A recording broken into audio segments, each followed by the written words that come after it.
செல்லக்குட்டீஸ், welcome to our channel. வாங்க நம்ம imagination வேர்ல்டுக்குள்ளே போகலாம். Just imagine. இன்றைக்கி நம்ம பார்க்க போகிறது ஜேஹோப்புக்கு தான் ஒரு ஒன் ஷாட்டு. பிகாஸ் நம்ம சப்ஸ்கிரைபர் செல்லக்குட்டி அவங்க ஃப்ரெண்டு கவிதா அவங்களோட பர்த்டேன்னு சொல்லி ரிக்வஸ்ட் கேட்டிருந்தாங்க. ஸோ அதுக்கேற்ற மாதிரி நானும் ரெடி பண்ணியிருக்கேன். சப்பியாக வந்துட்டு அவங்க கேட்டிருந்தாங்க. ஸோ அதனால தான் டாக்டர் இது போடும் போதே லீட் கொடுத்துருந்த ஜிமினோட இதில். ஸோ இவங்க தான் நம்ம இந்த ஸ்டோரிக்கு OT7க்கு அவங்க கேட்டிருந்தாங்க. பட் எனக்கு இப்போ டைம் இல்லை, கொஞ்சம் மைண்டு வேறு அப்செட்டாக இருக்குது. நியூவாக ஸ்டோரியே மைண்டில் வரமாட்டேங்குது. ஸ்ட்ரெஸ்ஸு ஒர்க்கு அப்படியே போயிட்டுருக்கா. அதனால் கொஞ்சம் அட்ஜஸ்ட் பண்ணிக்கோங்க. ஒரு பக்கம் காதல் கதையும் கேட்டுட்ருக்கீங்க. அது கொஞ்சம் ரிலாக்ஸாக உட்காந்து ஸ்டோரியெலாம் ரெடி பண்ணணும். அதுக்கே இங்கே நேரம்லாம் ஓடிட்டுருக்கு. அதனால தான். ஏன்னா ஒன் ஷாட்டுனா கூட உடனே முடிச்சு விட்டுடலாம். அது 3 ஷாட்டுக்கும் போது எந்தெந்த கேரக்டரையும் குழப்பாமல் கரெக்டாக கொண்டு போகணும். அப்போ தான் உங்களுக்கும் புரியும். அதனால தான். ஸோ கொஞ்சம் டைம் கொடுங்க, முடிஞ்ச அளவுக்கு சீக்கிரம் பண்ணிடுறேன். சரி, இப்போ இவங்க ஃபஸ்ட்டு நம்ம பர்த்டே பேபிக்கு விஷ் பண்ணிடலாம். Many more happy returns of the day, your dreams all come ட்ரூடா. ஓகே, இந்த ஒன் ஷாட்டோட நேமு இதாம்மா டாக்டர் பாப்பா. வாங்க ஸ்டோரிக்குள்ளே போகலாம். ஸ்டார்டிங் சீனில் நீங்களும் ஒரு ரெஸ்டாரண்ட்குள்ளே அப்படி உங்களோட வேலை முடிஞ்சு ஈவினிங் வரும்போது ரெஸ்டாரண்ட்குள்ளே அவசரமாக அப்படியே உள்ள வரீங்க. ஐயோ டைம் ஆகிடுச்சோ, ஒரு வேலை நமக்கு முன்னாடி வந்திருப்பாரோ அப்படிங்கிற மாதிரி யோசனையோடையே அப்படியே சுற்றி முற்றியும் பார்த்துக்கிட்டு அப்படியே வரீங்க. என்ன சொன்னாங்க, பிளாக் ஷர்ட் அப்படின்னு சொல்லிட்டு ஒரு பிளாக் ஷர்ட் போட்டு கம்பீரமாக ஒருத்தன் உட்காந்துட்ருக்கான். முன்னாடி போய் டக்குன்னு ஹாய் அப்படின்னு சொல்லிட்டு உட்காடுறீங்க. அப்படின்னு அவனும் உங்களே பார்க்க, நானே ஃபோன் பண்ணலான் இருந்தேன், நீயே வந்துட்ட அப்படிங்கிற மாதிரி உங்களை பார்க்குறான். நீங்களும் ஹாய் சார், என் பேர் ஹீரா அப்படின்னு சொல்லிட்டு கை கொடுக்கறதுக்கு நீங்கள் நீட்டிகிட்ருக்க. அவனும் உங்களே குறுகுன்னு பார்த்துட்ருக்க. சரி ஓகே, ரொம்ப நேரம் வெயிட் பண்ண வச்சிட்டேண்ணா, ஐ எம் ரியலி சாரி. உங்களை பற்றி மதர் சொன்னாங்க. அது என்னோடய ஒர்க் அப்படி கொஞ்சம் லேட் ஆகிடுச்சு, எதுவும் நினச்சிக்காதீங்க. I am really sorry. ஏதாவது ஆர்டர் பண்ணிக்கலாமே, நான் வேணா ஆர்டர் பண்ணவா, என்ன வேணும் அப்படிங்கிற மாதிரிலாம் கேட்குறீங்க. அவன் ஆல்ரெடி அங்கே கேப்பச்சினோ சொல்லியிருப்பான். ஸோ அது வருது, அங்கே கொண்டு 2 பேத்துக்கு அப்படியே வைக்க, ஓ ஆர்டர் பண்ணிட்டீங்களா, ரொம்ப தேங்க்ஸ் அப்படின்னு சொல்ல, அவனும் இட்ஸ் ஓகே அப்படிங்கிற மாதிரி உங்களே குறுன்னு பார்த்துட்ருக்க. நீங்களும் அப்புறம் என்கிட்ட சொன்னாங்க, உங்களுக்கு என் ஃபோட்டோ சென்ட் பண்ணியிருந்தாங்களாம், பார்த்ததுமே ஓகே சொல்லிட்டீங்களாம். எனக்கு ஆச்சரியமாக இருக்குது. நான் ரொம்ப சப்பியாக இருக்கேன், இல்லை குண்டாகவே இருக்கேன், எப்படி? சரி எனிவேஸ், இந்த மாதிரி ஒருத்தரெலாம் எனக்கு கிடைக்கிறது அபூர்வம் தான், வெட்டுறதா நான் இல்லை. என் முடிவையும் உடனே சொல்லிடுறேன் அப்படின்னு அவன் பார்த்துட்ருக்க. எஸ், எனக்கு அவங்கள ரொம்ப பிடிச்சிருக்கு. மதர்கிட்ட சொல்லி அடுத்து என்ன பண்ணுறதுன்னு பேசலாம் அப்படிங்கிற மாதிரி சொல்லிட்டு இருக்கா. ஹே வெயிட் அப்படின்னு சொல்லிட்டு இருக்கும் போதே அங்கே குறுக்கவத்தை ஏய் ஹீரா அப்படின்னு சொல்லிட்டு நிற்கிறான். நீங்களும் அப்படின்னு இப்போ தான் நிமிந்து பார்க்குறீங்க. ஐ எம் ஃப்ரைடே அப்படின்னு சொல்லிட்டு அவன் கை நீட்ட. ஃப்ரைடே நீங்கண்ணா, அப்போ இது அப்படின்னு நீங்கள் அப்படியே குறுகுறுன்னு முழிக்க, அப்போ அவங்கள கை கொடுக்க விடாமா டக்குன்னு எழுந்து நின்னது நம்ம ஜேஹோப் தான். அவர் தான் விளையாடுறாங்க உட்காந்துட்டு இருந்தவர். ஸோ அப்படியே டக்குன்னு எழுந்து நின்னவரோ, ஐ எம் ஜேஹோப் ஏசிபி அப்படின்னு சொல்லிட்டு கை நீட்ட. ஃப்ரைடேவோ எது ஏசிபியா, இவர் கூட உனக்கெல்லாம் வச்சுக்கிற மாதிரி தான் உங்களை பார்க்க. நீங்கள் அப்போ தான் ஜேஹோப்பா அப்படின்ட்டு இப்போ தான் ஐம் சாரி சார், ஏதோ தப்பாக நடந்து போச்சு, அது பிளாக் ஷர்ட் கன்ஃபியூஸ் ஆகிட்டேன், ஃபோட்டோ வேறு நான் பார்க்கலையே, சாரி அப்படின்ட்டு இப்போ தான் வாட்ஸ்அப்பை ஓப்பன் பண்ணி அவங்க அனுப்பின ஃபோட்டோவே பார்க்குறீங்க. ஃப்ரைடே ஃபோட்டோ தான் அனுப்பியிருக்காங்க மதர். அப்படின்ட்டு சாரி சார், நான் உங்ககிட்ட தான் பேச வந்தேன். அது ஷர்ட்டை பிளாக்னு மட்டும் சொன்னதை வச்சு நான் பாட்டுக்கு வந்துட்டேன். நான் ஃபோட்டோ பார்க்கல, சாரி, ஒர்க்கில் இருந்தனால கவனிக்கலன்னு அப்படி நீங்கள் ஃப்ரைடே கிட்டே சொல்லிட்டு இருக்க. ஜேப்போ அவன் கையை கொஞ்சம் அழுத்தமாக பிடிச்சி, நான் இவங்க கிட்ட கொஞ்சம் பேசணும் வில்லியோ அப்படின்னு சொல்ல, அது சார் நீங்கள் அப்புறம் பேசுங்க, நான் அவங்கள கல்யாணம் பண்ணிக்கிறத பற்றி பேசுறதுக்கு வந்தேன் அப்படி இப்படின்னு அவன் சொல்லியிருக்க. உனக்கு ஒரு வாட்டி சொன்னால் புரியாதா, அவள் ஒரு கேஸில் என்கிட்ட மாட்டிக்கிட்டு இருக்கா. எதை சார் நீங்கள் என்ன பேசுகிறீங்க அப்படின்ட்டு நீங்களோ, நான் உங்ககிட்ட அப்புறம் அப்படிங்க ஃப்ரைடே என்ன சார் என்ன கேஸு, நீங்கள் அப்படிலாம் சொன்னால் பயந்துட்டு போயிடுவேனா அப்படின்னு சொல்லிட்டு, நீ ஒன்றும் பயப்படாத நான் இருக்கேங்கிற மாதிரி அவனும் உங்களை கையை பிடிக்க வர. டக்குன்னு ஜெயப் உங்களை அப்படியே இழுத்து தான் பக்கம் நிறுத்திட்டு, உனக்கு சொன்னால் புரியாது, நான் ஏசிபி ஒரு கேஸ் இன்வெஸ்டிகேஷன் பண்ணிகிட்ருக்கேன், அதில் இவங்க ஹாஸ்பிட்டலும் இந்த டாக்டரும் சம்மந்தப்பட்டிருக்காங்க, நான் பேசிக்கிறேன், நீ அப்புறமா எதுனாலும் உங்களோட கல்யாணத்தை பற்றி பேசுங்க, இப்போ கிளம்பு அப்படிங்கிற மாதிரி கொஞ்சம் வேகமாகவே சொல்ல. ஃப்ரைடேவோ என்ன சார் மிரட்டுறீங்களா, இருந்தாலும் அப்படின்னு எதை பேச வர. யூ டேமிட், ஒரு வாட்டி சொன்னால் புரியாது அப்படின்னு சொல்லிட்டு கன்னை தூக்கி அப்படியே அவனை காட்ட அங்கே அத்தனை பேர் இருக்காங்க ரெஸ்டாரண்ட்டில். அதெல்லாம் பற்றி ஜெயப் கொஞ்சம் கூட கவலைப்படாமல் அப்படியே கன்னை காட்டி இங்கே ஃப்ரைடே ஆடி போயிடறான். இது என்னடா வம்பா போச்சு அப்படிங்கிற மாதிரி. ஆனாலும் உங்களோட அவனுக்கு மனசில் ரொம்ப நல்லவன் தான் ஃப்ரைடே, ஸோ நம்ம இன்னொரு டைம் மீட் பண்ணலாம் அப்படிங்கிற மாதிரி உங்களை பார்க்க நீங்களும் அப்படின்னு மாட்டியாட்ட மறுபடியும் வேறு பார்க்குற ஐடியா வாங்குற மாதிரி தான் இருக்குது ஜெயப்போட லுக்கு. ஸோ அதுக்கு மேலே அங்கே நிற்கவே இல்லை. ஃப்ரைடே கிளம்பிடுறான். போகிற அவனையே பார்த்துட்டு நீங்கள் அப்படியே சார் அப்படின்னு உங்கள் கையை அப்படியே வந்துட்டு வலிக்குது. ஸோ நீங்கள் வந்து கையை உருவிக்க பார்க்க விடாமல் இன்னும் டைட்டாக ஜெய பிடிக்க நீங்கள் சார் அப்படின்ட்டு கையை அப்படியே வந்துட்டு வலிக்குது அப்படிங்கிறீங்க. டக்குன்னு கையை விடுறான். அப்படின்னு கையை பிடிச்சி தேய்ச்சிட்டு இருக்க உட்காருங்க அப்படிங்கிறான். நீங்களும் அவனை அப்படியே பார்த்துட்டு வந்து சார் என்ன சொல்கிறீங்க, ஏதோ மிஸ் அண்டர்ஸ்டாண்டிங், நான் தெரியாமல் அதை விடு அப்படின்னு சொல்லிட்டு காஃபி எடு அப்படிங்கிறான். அப்படின்னு பார்க்குறீங்க. ஸோ வந்துட்டு அப்படியே கேப்பச்சினோவை 2 பேரும் சேர்ந்து அப்படியே வந்துட்டு குடிக்கிறீங்க. நீங்களும் வந்து என்ன சார் கேட்கணும் கேளுங்க அப்படின்ட்டு சரி ஓகே ஏதோ இன்வெஸ்டிகேஷன் தானே சொன்னான் சொல்லிட்டு போயிடலாம் அப்படிங்கிற மாதிரி பார்க்க அவனும் வந்துட்டு ஓகே நானும் டேரெக்டாக மேட்ருக்கு வரேன். அப்புறம் எப்படி கொலை பண்ண, என்னத்தை வச்சு கொலை பண்ண, நீ தானே பண்ண அப்படிங்கிற மாதிரி அடுத்தடுத்த கேள்வி உங்களேவே கொலைகாரிங்கிற மாதிரி பேச வாட் அப்படின்னு பயந்து எழுந்து நின்றுறீங்க. என்ன அப்படிங்கிறான். என்ன நீங்கள் பாட்டுக்க எல்லாத்தையும் ஏன் தலையில் போட்டுட்ருக்கீங்க, நான் கொலைகாரி இல்லை, நான் டாக்டர். எந்த கொலைகாரை நான் தான் பண்ணேன்னு ஒத்துக்க போகிறான் அப்படிங்க. நான் எதுவும் பண்ணலை, நான் டாக்டர். அந்த கொலை நடக்கும் போது அந்த இடத்துல நான் இருந்தது உண்மை தான். ஆனால் அதை பார்த்த இதில் நான் மயங்கி விழுந்துட்டேன். அதை தான் நான் அப்போவே கேட்டேன், எல்லா போலீஸ்கிட்டையும் சொல்லிட்டேன். மறுபடியும் நீங்கள் வந்து அதே திரும்ப திரும்ப கேட்டால் அப்படின்னா உன் மேலே சந்தேகம் வலுவாக இருக்குன்னு அர்த்தம். அந்த இடத்துல யாரும் இல்லை, அப்போ நீ மட்டும்தான் இருந்திருக்க. கொலை பண்ணவன் எஸ்கேப் ஆகிருக்கான், அப்போது கண்டிப்பாக உனக்கு தெரிஞ்சவனை தான் இருக்கணும், இல்லை அந்த கொலையை பண்ணதே நீயாக இருக்கணும் அப்படின்ட்டு அப்படியே சரமாரியாக கேள்வி. அதுலேயும் நீங்கள் தான் குற்றவாளிங்கிற மாதிரி உங்களுக்கு அழுகியாக வருது. சார் இங்கே பாருங்க, நானே யாரும் இல்லாத பொண்ணு, இப்போ தான் படித்து ஏதோ அளவுக்கு டாக்டர் ஆகி ஒரு இடத்துல வேலைக்கு போயிட்டுருக்கு. என்னை நம்பி ஆசிரமம் இருக்குது, அங்கே உள்ள குழந்தைங்களுக்கு ஏதாவது என்னால் முடிஞ்சதை செய்யணும்னு நான் நினைக்கிறேன். எப்படி சொல்கிறீங்களே, எனக்கு அந்த மாதிரி பண்ண இன்னும் மோட்டிவ் இருக்குது. அந்த மாதிரி நான் எதுவும் பண்ணல சார், புரிஞ்சுக்கோங்க அப்படின்ட்டு நீங்கள் கதறினாலும் அவனும் காதில் கூட வாங்கிக்காம நீங்கள் பார் உன் மேலே இன்னும் சந்தேகம் ஊர்ஜிதம் ஆகலை, ஆனால் அதே சமயம் உன் மேலே டவுட் இருக்கும் போது உன்னை இப்படி ஃப்ரீயாக அலையெல்லாம் விட முடியாது. ஏன்னா நீயே சொன்ன மாதிரி நீ ஒரு டாக்டர், நீ எப்படி வேணாலும் இது பண்ணலாம், யாரை வேணாலும் மறுபடியும் கொள்ளலாம், அதுக்கு இது இருக்குது அப்படிங்கிற மாதிரிலாம் அவர் பாட்டுக்கு பேச யார் சாமி நீ லூஸா என்னென்னமோ வளரன்ட்டு. சார் இங்கே பாருங்கள், எனக்கு அந்த மாதிரி எந்த இதுவும் இல்லை, நான் யாரையும் கொல்லணும்னு நினைக்கல, நான் ஒரு டாக்டர். அந்த ஹாஸ்பிட்டலில் ஒர்க் பண்ணுங்கிறதுக்காக நீங்கள் எம்எல்ஏ இவ்வளோ பெரிய பழையத்துக்கு போகணுன்னு அவசியம் இல்லை.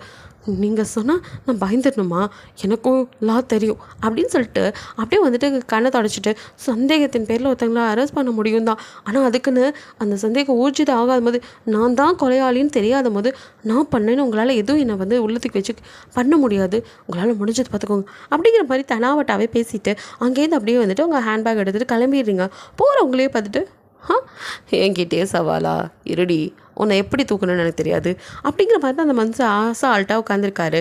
அதுக்கேற்ற மாதிரி தான் நீங்களும் வீட்டுக்கு வந்ததுமே அப்படியே வந்துட்டு உங்களுக்கு ஒரு மாதிரி படபடப்பாக இருக்குது. ஏன்னா அன்றைக்கி நடந்தது இப்போ நினச்சாலும் உடம்பு தூக்கி வாரி போடுது. பிகாஸ் அந்த கொலை கருணை கொடூரமாக நடந்திருக்கும். அதை நினைக்க உடம்பெல்லாம் அப்படியே நடுங்குது. என்னால் அதை நினச்சி கூட பார்க்க முடியல. ஒரு டாக்டரோ எவ்வளோ ஆப்ரேஷன் பண்ணியிருக்கேன், ஆனால் என்னாலே அதை நினைக்கும் போது பயமாக இருக்குது. ஏன்னா அங்கே போய் அந்த கொலையை பார்த்ததும் நீங்கள் அங்கே உள்ளவங்களெல்லாம் கத்தி கூப்பிட்டுட்டு அப்படியே மயங்கியே விழுந்திருப்பீங்க. ஸோ அந்த அளவுக்கு வந்துட்டு கொடூரமாக ஒரு கொலை நடந்திருக்கும். அதை நினைக்க பதறுது உடம்பு. ஸோ வந்துட்டு அதெல்லாம் மறக்கணும்னு நினச்சா இந்த ஆள் வேறு ஞாபகப்படுத்தி விட்டானே அப்படிங்கிற மாதிரி தான் இருக்குது. ஸோ அப்படியே வந்துட்டு நீங்கள் ரெஃப்ரெஷ்லாம் ஆகிட்டு வந்து படுக்கிறீங்க. ஸோ தூங்கிட்டு இருக்கும்போது திடீர்னு உங்கள் கழுத்தை யாரோ வந்துட்டு அப்படியே டேப் வச்சு அப்படியே அழுத்துனா அப்படி இருக்கும். அந்த மாதிரி வலிக்க ஆரம்பிக்குது. நீங்கள் தூக்கத்துலேயே அப்படியே முணங்கிட்டு கண்ணை நல்லா முழிச்சு அப்படின்ட்டு நீங்கள் கதற அப்படியே வந்துட்டு உங்கள் கழுத்தை போட்டு நல்லா நெருக்க ஆரம்பிக்கிறாங்க.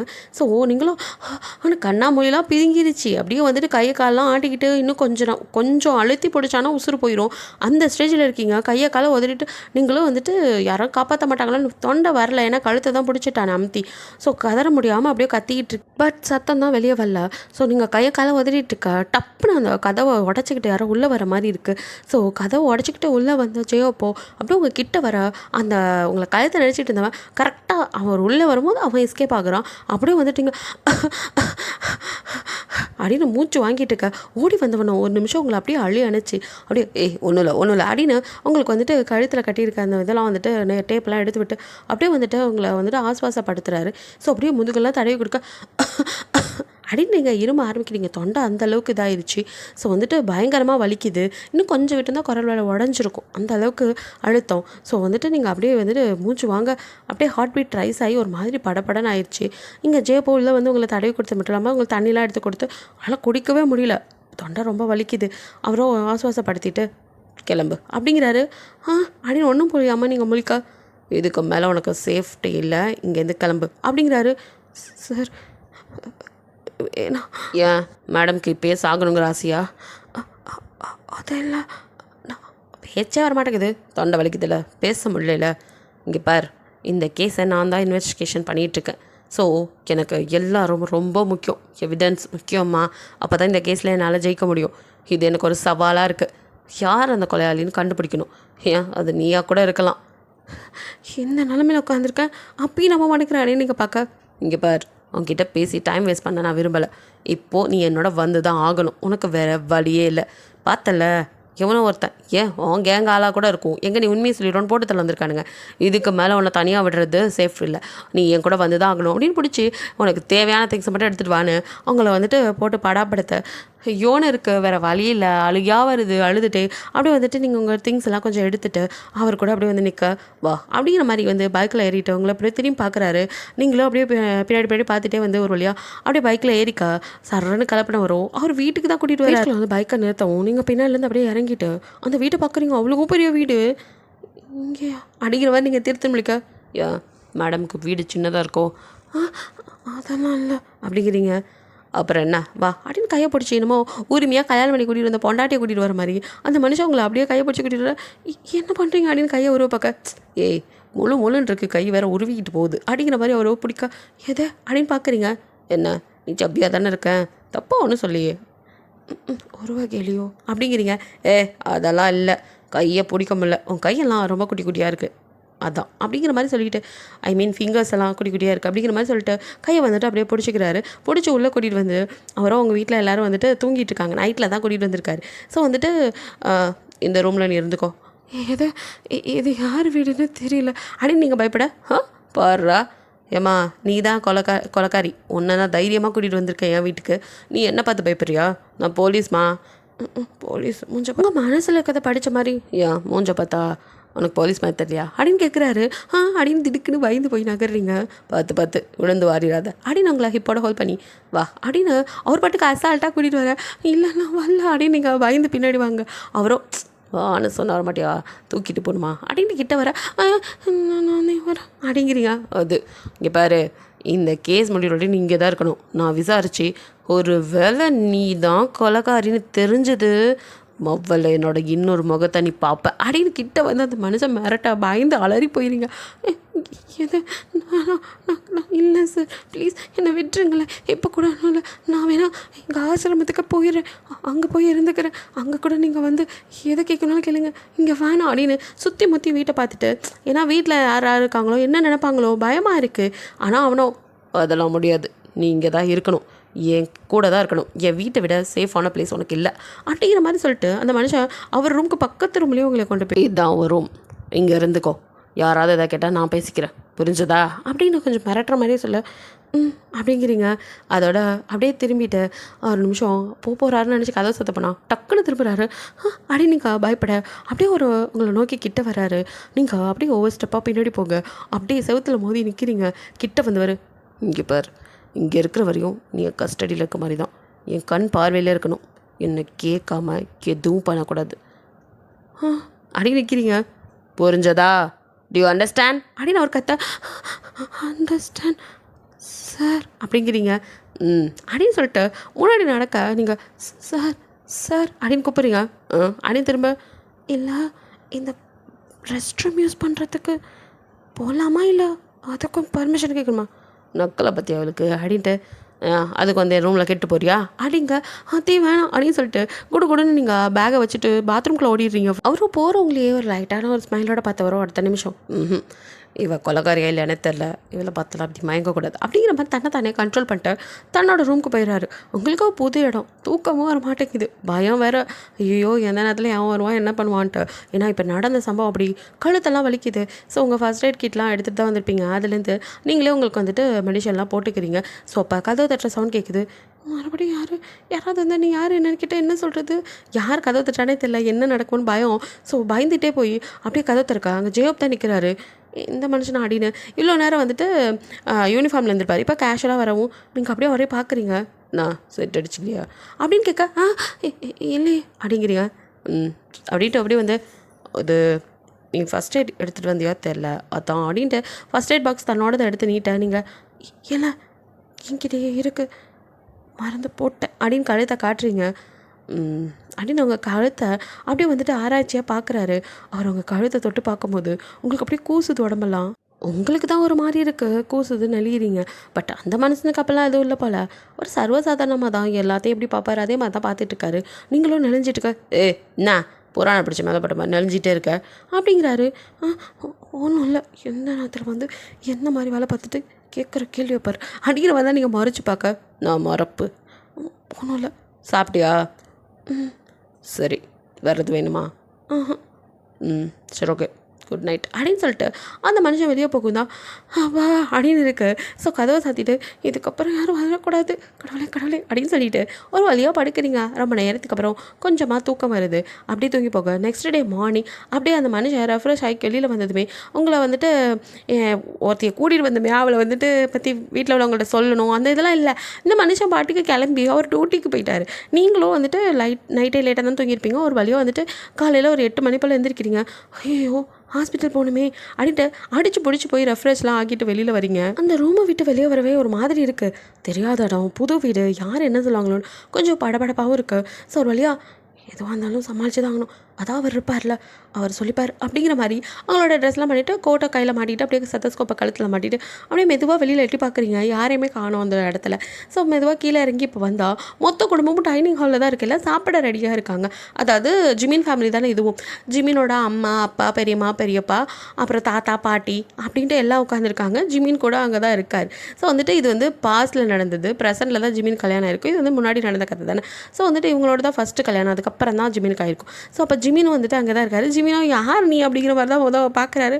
யார் அந்த பொண்ணு, அதுவும் நம்ம வீட்டுக்குள்ளேருந்து வந்துட்டு மொத்த குடும்பத்தோட கண்ணும் இப்போ அந்த பக்கம் தான் இருக்குது. எல்லோரும் உங்களையே பார்க்க நீங்கள் ஏன்னா எல்லோரும் இருக்காங்க, நம்மளை கூட்டிகிட்டு வந்த ஆள் மட்டும் மிஸ்ஸிங் அப்படின்னு சொல்லிட்டு நீங்கள் திருத்த முடிக்க யாரடி நீனு என்ன நடுவூட்டில் வந்து நிற்கிற, அதுவும் வீட்டுக்குள்ளேருந்து வர யார் ஜிமினு ஓ வேலையான அவனை பார்க்க. ஐயோ எனக்கு யாருன்னே தெரியும், நீங்கள் யார் அப்படிங்கிறான். ஏன்னா வந்துட்டு டாக்டர் கோடு அப்புறம் சத்தஸ்கோப் இருக்கிறனால கொஞ்சம் மரியாதை டாக்டராக தான் இருக்குமோ அப்படின்ட்டு. இருந்தாலும் இன்னொரு பக்கம் வீட்டுக்குள்ளேருந்து வரால எப்படி வந்திருப்பா வீட்டுக்குள்ளே அப்படின்னு. யாருமா நீ, டாக்டர் மாதிரி தெரியுது ஆனால் வீட்டுக்குள்ளேருந்து வர, உங்களை நான் வந்து வீட்டுக்குள்ளே வந்த மாதிரி எங்களுக்கு ஞாபகமே இல்லையே, எப்போ வந்த யார் என்னன்னு அடுத்தடுத்த கேள்வியாக போட்டு குடஞ்சி எடுக்க உங்களுக்கு இத்தனை பேர் கேள்வி கேட்டால் எங்கேயாவது பதில் சொல்ல பயத்தில் படப்படப்பாக வருது. ஜிமினும் தாத்தாவும் தான் கொஞ்சம் அந்த வீட்லேயே கொஞ்சம் வந்துட்டு காமாக பேசுகிற ஆளுங்க. ஸோ ஜிமினும் அவங்க பதறாங்க, கொஞ்சம் அமைதியாக பேசி பாட்டி அப்படிங்க. பாட்டியும் அடங்க மாட்டேங்குது. என்னடா நீனு இப்போ இதெல்லாம் சகஜமாயிருச்சு, இப்படித்தான் எதையாச்சும் டாக்டரு நான் போலீஸுன்னு சொல்லிக்கிட்டு வீட்டுக்குள்ளே வந்து திருடிட்டு போகிறாங்க. திருடியா நீ, நாங்கள்லாம் இங்கே இருக்கோம் நீ வீட்டுக்குள்ளே போய்ட்ட. ஆமாம் பையன் கொலகாரம் பட்டம் கொடுக்குறான், வீட்டில் உள்ளவங்க திருடி பட்டம் கொடுங்க அப்படின்ட்டு உங்களுக்கு அழுக வேற வருது. அப்படியே நீங்கள் கண்ணெலாம் அப்படியே டியோஸோட அது நான் அடிட்டு விட்டா இன்னும் கொஞ்சம் தான் அழுதுருவேங்கிற மாதிரி இருக்க. தாத்தாவோ அட இரு அந்த பொண்ணு பயப்படுதில்ல கண்ணை யாருமா நீ அப்படின்னு அவரும் கொஞ்சம் காமாக கேட்க நீங்கள் சொல்கிறதுக்குள்ளே அப்போ கரெக்டாக அப்போ வந்துட்டு சடனாக ஒரு கேஸ் இருந்தால் வெளியே போயிருப்பார். அப்படியே வந்துட்டு உள்ளே வராரு. வர உங்களை ஒரு மாதிரி பார்த்துட்டு ஏன் நின்றுட்டுருக்கு சாப்பிட வேண்டியதானே அப்படின்னு சொல்லிட்டு மாம் சாப்பாடு வைங்க அப்படின்னு அவரும் கை காலெலாம் கழுவிட்டு வந்துட்டு அப்படியே சாப்பிட உட்காந்துட்டு உங்களையும் கூப்பிட யாரா இவன் புதுசாக ஒரு பொண்ணை கூட்டிகிட்டு வந்து வச்சுருக்கான், அந்த பொண்ணை என்னமோ பொண்டாட்டி மாதிரி சாப்பிடலாம் கூப்பிட்றான்ட்டு எல்லாருக்கும் ஒரு ஆச்சரியம். ஜெயோப்பு என்ன இது அப்படின்னு அவங்க அம்மா கேட்க அப்போ ஜெயோப் சொல்கிறதுக்குள்ளே பாட்டியோ அடியாத்தே ஒரு முழு பொண்ணை கூட்டிகிட்டு வந்து வச்சுருக்கிறானே, இதெல்லாம் வந்து நல்லாவா இருக்குது, இப்படித்தான் உங்களை வளர்த்தனடா போலீஸுக்காரன் அது இதுன்னு சொல்லிக்கிட்டு திருச்சிய கடைசியில் இப்படி ஒரு பொண்ணை கூட்டிகிட்டு வந்திருக்கேடா உங்ககிட்டேருந்து இதை எதிர்பார்க்கல கண்ணு அப்படின்னு அவது ஒரு பக்கம் பேர் வைக்க பெரியம்மாவோ என்னப்பா எப்படி பண்ணிட்ட அப்படிங்கிற மாதிரி அவங்க கேட்க தெரியுமா நீங்கள் வேற அப்படின்ட்டு பாட்டி ஒப்பேர் வைக்கிறத நிறுத்து அப்படின்ட்டு ஜெயப்போ உனக்கு தனியாக சொல்லுமா வந்து உட்கார் அப்படின்னு கத்தவும் இங்கே பதறி போய் இல்லை நான் ஹாஸ்பிட்டலில் அப்படின்னு ஆரம்பிக்க உன்னை சாப்பிடுன்னு சொன்னேன் அப்படிங்கிறான். நீங்கள் கடை வந்து அந்த இடத்துல ஒரு டப்புன்னு உட்காந்துக்கிறீங்க. பயமாக இருக்கு அவங்க கத்துறதை பார்த்தாலே. ஸோ வந்துட்டு அவங்க அம்மா ஏதோ சரி பையன் தெரிஞ்ச பொண்ணு கூட்டிகிட்டு வந்துருப்பான் போல, பொறுமையாக கேட்போங்கிற மாதிரி டாக்டருங்களால அவங்க கொஞ்சம் மனசு இறங்கி வந்துட்டு அப்படியே வந்துட்டு உங்களுக்கு சாப்பாடு வைக்க எடுக்கும் போது கையை அப்போ வந்துட்டு இவ ஒரு அக்யூஸ்டு அப்படின்னு நான் தூக்கி வாரி போட்டு மொத்த குடும்பமும் இதே அக்யூஸ்டா நான் வீட்டுக்கு கூட்டிகிட்டு வந்திருக்கேங்கிற மாதிரி பார்க்குறாங்க. உங்களுக்கு அதுக்கு மேலே இதுக்கு நான் யாருன்னு சொல்லாமே இருந்திருக்கலாம் அப்படிங்கிற மாதிரி இருக்குது. ஜிமினோ நான் பார்க்க டாக்டர் மாதிரி இருக்காங்க, நீ என்ன அக்யூஸ்டுங்கிற? ஏன் டாக்டர்லாம் அக்யூஸ்டாக இருக்க மாட்டானா அப்படிங்கிற மாதிரி கேட்டுட்ருக்காரு. இவங்க ரெண்டு பேர் பேசிகிட்டு இருக்க இங்கே சாப்பாடு வைக்க அவங்க கையோ அப்படியே அந்த இடத்துல நிற்கிது. அவங்களுக்கு வைக்கணுமா வேணாமாங்கிற மாதிரி ஒரு சந்தேகம். பாட்டியோ என்னடா இது எல்லாத்தையும் அக்யூஸ்டுனா நீ கொண்டுட்டு போய் உன் ஜெயிலில் வச்சு விசாரிக்கணும், இங்கே எதுக்கு கூட்டிகிட்டு வந்தவ அப்படி இப்படின்னு கேட்டுட்ருக்காங்க. உங்களுக்கோ கிருகிருன்னு வருது, குடும்பமாடா இது அப்படின்னு கொஞ்ச நேரத்துலேயே படபடப்பாக இருது. இவனை விட்டுருங்களேன் எங்கேயாவது ஓடிடுறேங்கிற மாதிரி இருக்குது. ஸோ நீங்களும் வந்துட்டு அப்படியே இருக்க, ஏன் உனக்கு யாராவது வச்சா தான் சாப்பிட தெரியுமா? நீ எடுத்து போட்டு சாப்பிட மாட்டேன், கை இருக்குல்ல சாப்பிடு அப்படிங்கிற மாதிரி அந்த மனுஷன் அசால்ட்டாக உங்களை சாப்பிட சொல்கிறதுலே குறியாக இருக்க. இது ரொம்ப நீங்களும் எனக்கு எதுவும் வேணாம், நான் ஆசிரமத்துக்கு போகிறேன், உங்களுக்கு ஏதாவது என்கிட்ட கேட்கணுன்னா அங்கே வந்து மறுபடியும் நீங்கள் அதே பாட்டை பாட. உனக்கு ஒரு வாட்டி சொன்னால் புரியாது, நேற்று ஒருத்த வந்தானே அதே மாதிரி கல் தண்ணிச்சு போட்டு போனால் நான் யார்கிட்ட போய் இன்வெஸ்டிகேஷன் பண்ணுறது அப்படின்னு கற்றுன்னு கத்த. இப்போ அவங்க அப்பா அம்மா பெரியப்பாலாம் கொஞ்சம் டென்ஷன் ஆயிடுறாங்க. என்னடா பேசுகிற, பொம்பளை பிள்ளைய கூட்டிகிட்டு வந்து வச்சுக்கிட்டு என்ன இது என்னன்னு ஒழுங்காக தெளிவாக பேசு அப்படின்னு அவங்க கத்த. பா இது என்னோடய கேஸ், இதில் தலையிடாதீங்க. எஸ் ஒரு கொலை நடந்திருக்கு, அதை நேரில் பார்த்த சாட்சி இந்த பொண்ணு. இவ பார்த்தாளா இல்லை இவளே கொன்னாலான்னு தெரியல, அதனால தான். அது மட்டும் இல்லை, நேற்று மட்டும் நான் கொஞ்சம் லேட்டாக போயிருந்தேன், மேடம் கதையை முடித்து பரலோகம் அனுப்பியிருப்பாங்க. ஏன் அவனுங்க இவ கூட்டத்தில் உள்ள ஆளாக கூட இருக்கலாம். உங்களுக்கோ நம்பவே மாட்டியாடா என்ன அப்படிங்கிற மாதிரி ஒரு பார்வை. என்னை பார்த்தா அப்படியே இருக்குது கொலைகாரி மாதிரின்ட்டு உங்களுக்கு அழுகியாக வருது. நீங்கள் அப்படியே பார்த்துட்டு இருக்க. ஆனால் ஜிமினுக்கும் உங்களை பார்க்கும்போது பாவமாக தான் இருக்குது. நான் பார்த்தா அப்படி தெரில. அப்படி தாண்டா இருக்கும், அக்யூஸ்லாம் அப்படி தான் இருப்பானுங்க, நல்லா யோசிச்சு நல்லா வந்துட்டு நம்ம அவனுங்களை இது பண்ணால் தான் தெரியும் அப்படிங்கிற மாதிரி ஜெயோ பேசிகிட்டே இருக்க. உங்களுக்கோ இந்த அவமானம் உனக்கு தேவையா, இதுக்கு மேலே இங்கே இருக்கணுமா? இங்கே பாருங்கள் சார், நானும் பல தடவை சொல்லிட்டேன், நான் எந்த கொலையும் பண்ணலை. நான் ஹாஸ்பிட்டலில் ஒர்க் பண்ணிகிட்ருக்கவன். ஏன் ஹாஸ்பிட்டலில் நடந்துச்சு, என் கண்ணு முன்னாடி ஒரு கொலை நடந்தது. நான் அந்த ஆளை பார்க்கறதுக்குள்ளே அவன் ஓடிட்டான். நான் அந்த கொலையை பார்த்த அதிர்ச்சியில் தான் மயங்கி விழுந்துட்டேன். மற்றபடி எதுவும் இல்லை. நானும் திரும்ப நீங்கள் எத்தனை வாட்டி கேட்டாலும் அதை தான் சொல்ல முடியும், ஏன்னா எனக்கு அது மட்டும்தான் தெரியும் அப்படின்னு சொல்லிட்டு நீங்கள் அழுகியோட எனக்கு சாப்பாடு வேணாம் ஒன்று வேணாம், நான் ஹாஸ்பிட்டல் போகிறேன் அப்படின்னு நான் எழுந்திருக்க. உங்கள் கையை டப்புன்னு பிடிச்சி உக்கார் அப்படின்னு ஒரு கற்று தான். ஒரு நிமிஷம் பதறிட்டீங்க. வீட்டில் உள்ளவங்க அத்தனை பேரும் கூட பதறி போய் ஜெயப்பு அப்படின்னு சொல்லிட்டு தாத்தா கூட ஆரம்பிக்க. தாத்தா அப்பா அம்மா எல்லாருக்கும் சொல்லிக்கிறேன், இது என்னோட வேலை, இதை எவ்வளோ நான் விரும்புகிறேன்னு உங்களுக்கு தெரியும். அதனால் அதில் ஒரு சின்ன தப்பு வந்தாலும் நீங்களும் அதை நம்ம இது பண்ணிக்க முடியாது. நீங்கள் கொஞ்சம் அமைதியாக இருங்க, எனக்கு தெரியும் எப்படி பார்த்துக்கணுன்னு அப்படிங்கிற மாதிரி சொல்லிட்டு இங்கே இருக்கிறது உங்கள் கஷ்டமாக இருக்குன்னா சொல்லுங்கள், நான் கெஸ்ட் ஹவுஸ் கூட்டிகிட்டு போய் பார்த்துக்கிறேன் அப்படிங்கிற மாதிரி சொல்கிறான். அப்போ மொத்த குடும்பத்துக்கும் எதாவது தனியாக ஒரு பொம்பளை பிள்ளையோடைய அப்படின்னு பாட்டிலாம் ஆரம்பிக்க.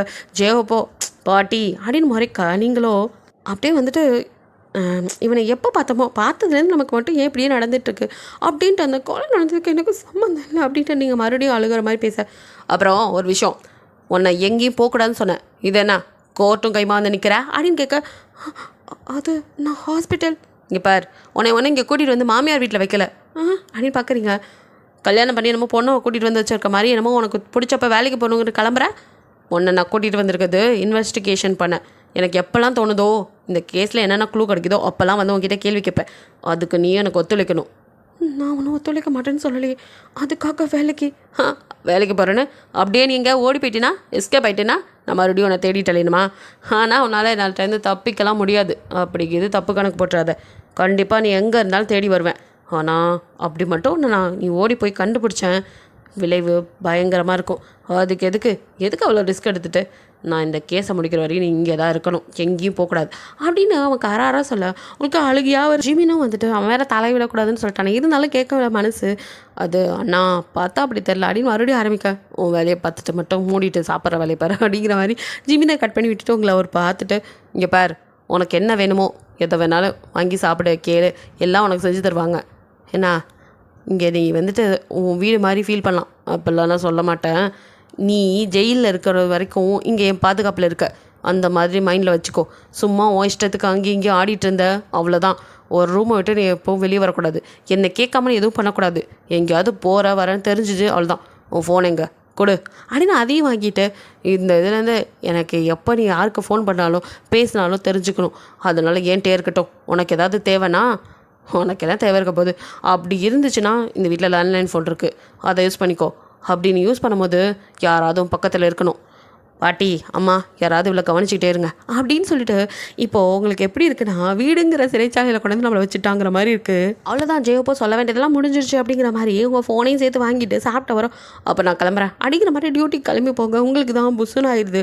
ஸோ சாப்பாடே தொண்டைக்கீழே இறங்க மாட்டேங்குது. ஏற்கனவே நடந்த அந்த தாக்குதல்னால கழுத்து வேறு வலிக்குது. இப்போ ஒரு பேசினதெல்லாம் கேட்டு அதுக்கும் மேலே ரொம்ப கஷ்டமாக இருக்குது. என்னடா இப்படி நம்மளை ஒரு கேவலமாக பேசிட்டானேன்னு அப்படியே அழுகியாக வருது. கண்ட்ரோல் பண்ணிட்டு சாப்பிட்டு நீங்கள் போய் உங்கள் பிளேட்டெல்லாம் நீங்களே கழுவ. இல்லைம்மா பரவாயில்ல நாங்கள் கழிக்கிறோம் அப்படிங்கிறாங்க. எதுமோ ஒரு நல்ல மனசு வந்து ஜெயோப்பாம்மா நீங்கள் இல்லை ஆண்டி என்ன இருந்தாலும் நான் இங்கே கைதி மாதிரி தானே. ஏம்மா அவன் தான் பேசிட்டு போகிறான் நீ வேறு அப்படிங்கிற மாதிரி அவங்க சொல்ல, இல்லை பரவாயில்ல அப்படின்ட்டு நீங்களும் வந்துட்டு ஒர்க்லாம் பண்ணுறீங்க. அங்கே வந்துட்டு பிளேட்லாம் கழுவி ஓரமாக வச்சுட்டு அப்படியே வெளியில் வந்து உட்காந்துறீங்க சோஃபாவில். உங்களுக்கு என்ன பண்ணுறதுனே தெரில. இப்போ தான் வந்துட்டு அவன் ஹாஸ்பிட்டலில் போகக்கூடாதுன்னு சொல்லிட்டானே. ஸோ யோசனையிலே இருக்கிறீங்க. அப்போது அவங்க தாத்தா அப்பாலாம் வராங்க. ஸோ அவங்களாம் எங்கள் பையன் ரொம்ப நல்ல வந்தம்மா, ஏதோ கேஸுங்கனாலும் உன்னை கூட்டிகிட்டு வந்துருக்கான், நீ எதுவும் நினைக்காத அப்படிங்கிற மாதிரி தாத்தா ஓரளவுக்கு உங்களுக்கு ஆறுதலாக பேச, அப்பாவும் பெரியப்பா உங்களை முறை முறைக்க நீங்கள் பயந்து போயிடுறீங்க. அங்கே அம்மாவையும் பெரியம்மாவும் பையன் பண்ணுறது எதுவும் எனக்கு சரியாக படல, இருந்தாலும் வயசு பொண்ணு ஜாக்கிரதையாக பார்த்துக்கோங்க அப்படிங்கிற மாதிரி சொல்லிவிட்டு வீட்டில் இருக்க பொருளும் பத்திரம் அப்படின்னு பெரியப்பா ஒரு இக்கு வச்சு வேறு சொல்கிறார்.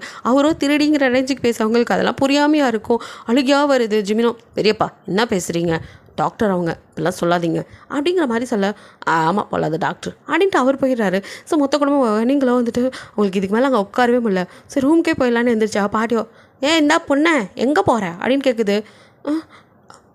என் ரூமுக்கு. என்னமோ இங்கே வந்து உன் சொந்தக்கார வீடு மாதிரி இருந்துக்கிட்டு ஓ ரூம்னு சொல்கிற. இப்போ என்ன சொல்கிறது, அதாவது நான் தங்கி இருக்க ரூமுக்கு.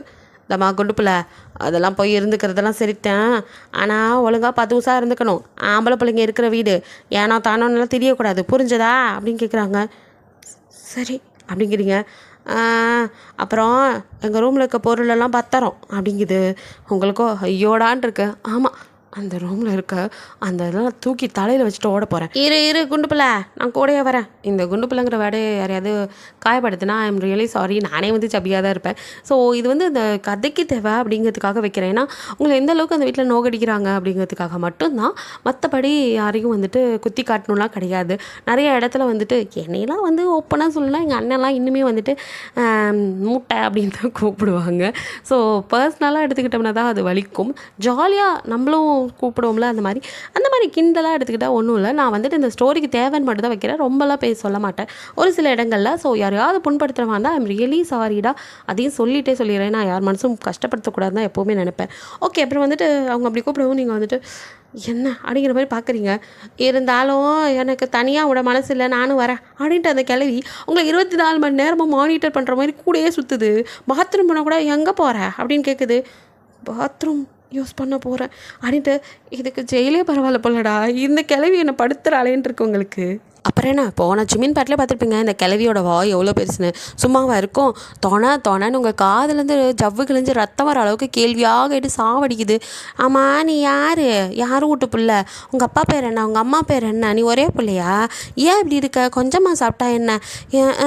ஆமாம் ஆள் நல்லா வெள்ளையனத்தே இருக்க, உங்கள் அப்பா வெள்ளையாக இருப்பாரா அம்மா வெள்ளையாக இருப்பாங்களா, யாரை மாதிரி நீனு, எப்படி உனக்கு இவ்வளோ உடம்பு, உங்கள் அம்மா குண்டா இருக்குமா இல்லை உங்கள் அப்பனா, இல்லை நீ சாப்பிட்டு இப்படி வெயிட் போட்டியா, கேள்வியாக கேட்குது. ஐயோ இது வாயில் கம் எடுத்து போட்டு ஒட்டுங்களேன் யாராச்சும் அப்படிங்கிற மாதிரி இருக்கு உங்களுக்கு மண்டை. ஐயோ ஃபோன் வேறு இல்லை, டிவி பார்க்கலான்னா கூட இந்த கிளவி விட மாட்டேங்கிறா. அப்பா பேசியே சாவடிக்கிறாளே இவெல்லாம் மனுஷியா, அதானே பேரங்காரன் எப்படி இருக்கான், இந்த கிளவியோட சேர்ந்தவனாக தான் இருப்பான் போல் அப்படிங்கிற மாதிரி தான் செம்ம காண்டாவது. எங்கே கொண்டு வந்து எங்கே கோத்து விட்டு போயிட்டானே படுப்பாவி, ஜெயிலில் கூட பேசாமல் இருந்திருப்பேன் போல இருக்குது, கைதிங்களோடையாவது நிம்மதியாக இருக்கலாம். ஆனால் இவ பேசியே சாவடிக்கிறாளே, கழுத்து இருக்கிறா தூங்குறாளா பாரு அப்படிங்கிற மாதிரி கிளவியை வாய்க்குள்ளேயே முணங்கிக்கிட்டு இருக்கீங்க, வெளியே திட்ட முடியல. கிளவியோ என்னாடி அப்படி பார்க்குறவ, அந்த கிளவியோ விடுற மாதிரி இல்லை, உங்கள் ஹிஸ்ட்ரி ஜாகிரஃபின்னு அடி ஆழம் வரைக்கும் நோண்டா உங்களுக்கு தலைவலி வந்து தான் மிச்சம். நீங்களும் ஒரு அடியா எனக்கு யாருமே இல்லை அப்படின்றீங்க. என்ன அடி சொல்கிறவ அப்படின்னு கிளவி பார்க்குது. நான் ஒரு அனாதாசிரமத்தில் தான் வளர்ந்தேன், எனக்கு மதரை தவிர வேறு யாரையும் தெரியாது. நான் அப்படியே படித்து டாக்டர் ஆகிட்டேன், எனக்கு அவங்க தான் எல்லாம் பண்ணாங்க. எனக்கு இப்போ இருக்கிறதெல்லாம் எங்களோட ஹோமை நல்லபடியாக பார்த்துக்கணும் அப்படின்னு. அதுக்கிடையில் தான் இப்படி ஒரு கொலை நடந்துச்சு. தெரியாதனமாக அந்த கொலையை நான் பார்த்து தொலைஞ்சிட்டேன். அதான் உங்கள் பேருங்கிட்ட மாட்டிக்கிட்டு முழிக்கிறேன். அப்புறம் நீங்கள் கொலை பண்ணிட்டு போவீங்களாம், பகல் பார்க்காம என்னோடய பேராண்டி திரிஞ்சு பிடிச்சிக்கிட்டு எல்லாத்தையும் பிடிச்சிக்கிட்டு இருக்காண்டி, என்னமோ பெரிய இதாக இது பண்ணிக்கிற. யாரும் இல்லாதவ தானே, ரொம்பத்தான். உன்னை யார் இப்போ வீட்டில் தேட போகிறா? நான் கூட அம்மா அப்பா கூட பிறந்தவங்கன்னு இருப்பாங்க, கவலைப்படுவாங்களேன்னு நினச்சேன். அதுதான் யாரும் இல்லை. அப்புறம் என்ன? அப்புறம் இப்படி இல்லைங்கிறதுனால ஹோமுக்கு வேறு அதை கொடுக்கணும் இதை கொடுக்கணுண்டியே, அதனாலக்கு இது எதுவும் பண்ணியோ அப்படிங்கிற மாதிரி திரும்பவும் கிளவி உங்களை நோண்ட. இங்கே பாருங்கள், வயசானவங்களேன்னு மரியாதை கொடுத்து பேசிகிட்டு இருக்கேன்.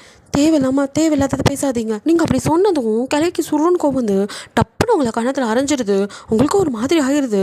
நீங்கள் இது வரைக்கும் யார்கிட்டையும் அடி வாங்கினதே இல்லை. அந்த கிளவி அடிக்கவும் அழுகையாக வருது, திருப்பி அடிக்கணும்னு தோணுது.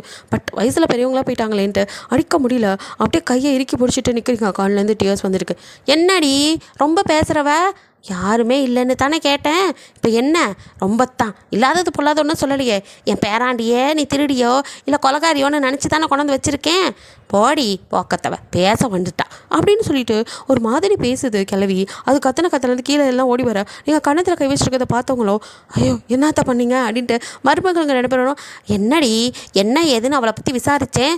ஒன்றும் இல்லாத வெறிச்சிருக்கியான், அதுக்கு என்னமோ ரொம்பத்தான் பண்ணுறா அப்படின்னு சொல்லிட்டு அத்தையை ஒன்று கொடுத்தேன், இதுக்கப்புறம் வாயை திறப்பா அப்படின்னு கிளவி பேச, பெரியம்மாவோ அப்படியே வந்துட்டு ஐயோ என்னத்தை இப்படி பண்ணிட்டீங்க, பையன் கொண்டாந்து வச்சுருக்கான், ஏதாவது சொல்ல போகிறான்ட்டு அவங்கள இழுத்துட்டு வெளியே போக அவங்க ஜெயோப்பா அம்மா மட்டும்தான் ஏம்மா என்னாச்சு அப்படின்னு கிட்ட வராங்க. ஆக்சுவலி இவங்க நல்லவங்க தான், ஜிமின் அம்மா.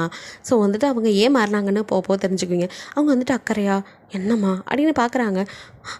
ஆண்டி அப்படின்னு அவங்கள ஹக் பண்ணி, ஏன்னா ஆளே இல்லை ஆறுதலுக்கு, வேறு வழி இல்லையே, அவங்கள தான் கட்டி பிடிச்சி கதற ஒன்றும் இல்லைம்மா அலாதன்ட்டு என்னம்மா ஆச்சு அப்படின்னு கேட்க, ஆண்டி எனக்கு யாரும் இல்லைதா ஆண்டி, நான் அதை தான் இல்லைன்னு சொல்லலை ஆண்டி, அதுக்கு நான் அவங்க ரொம்ப பேசுகிறாங்க ஆண்டி, நான் திருடிலாம் இல்லை, அவர் சந்தேகப்படுறாரா, சரி சந்தேகப்படட்டும், நான் தான் இங்கேயே இருக்கேனே முழுசா, எது கேட்டாலும் நான் பதில் சொல்கிறேன்னு எங்கே கூப்பிட்டாலும் ஏன் ஜெயிலுக்கே கூட்டிகிட்டு போகிறேனாலும் சரி நான் பார்த்துக்கிறேன்னு தான் சொல்கிறேன். ஆனால் அதுக்குன்னு என்னை பற்றி தப்பாக பேசினா என்னால் எப்படி ஆண்டி இது பொறுமையாக இருக்க முடியும், அதுதான் தேவையில்லாமல் பேசாதீங்கன்னு தான் சொன்னேன், அதுக்கு அடிச்சிட்டாங்க ஆண்டி, என்னை இது வரைக்கும் யாரும் அடித்ததே இல்லை அப்படின்ட்டு நீங்கள் கதற.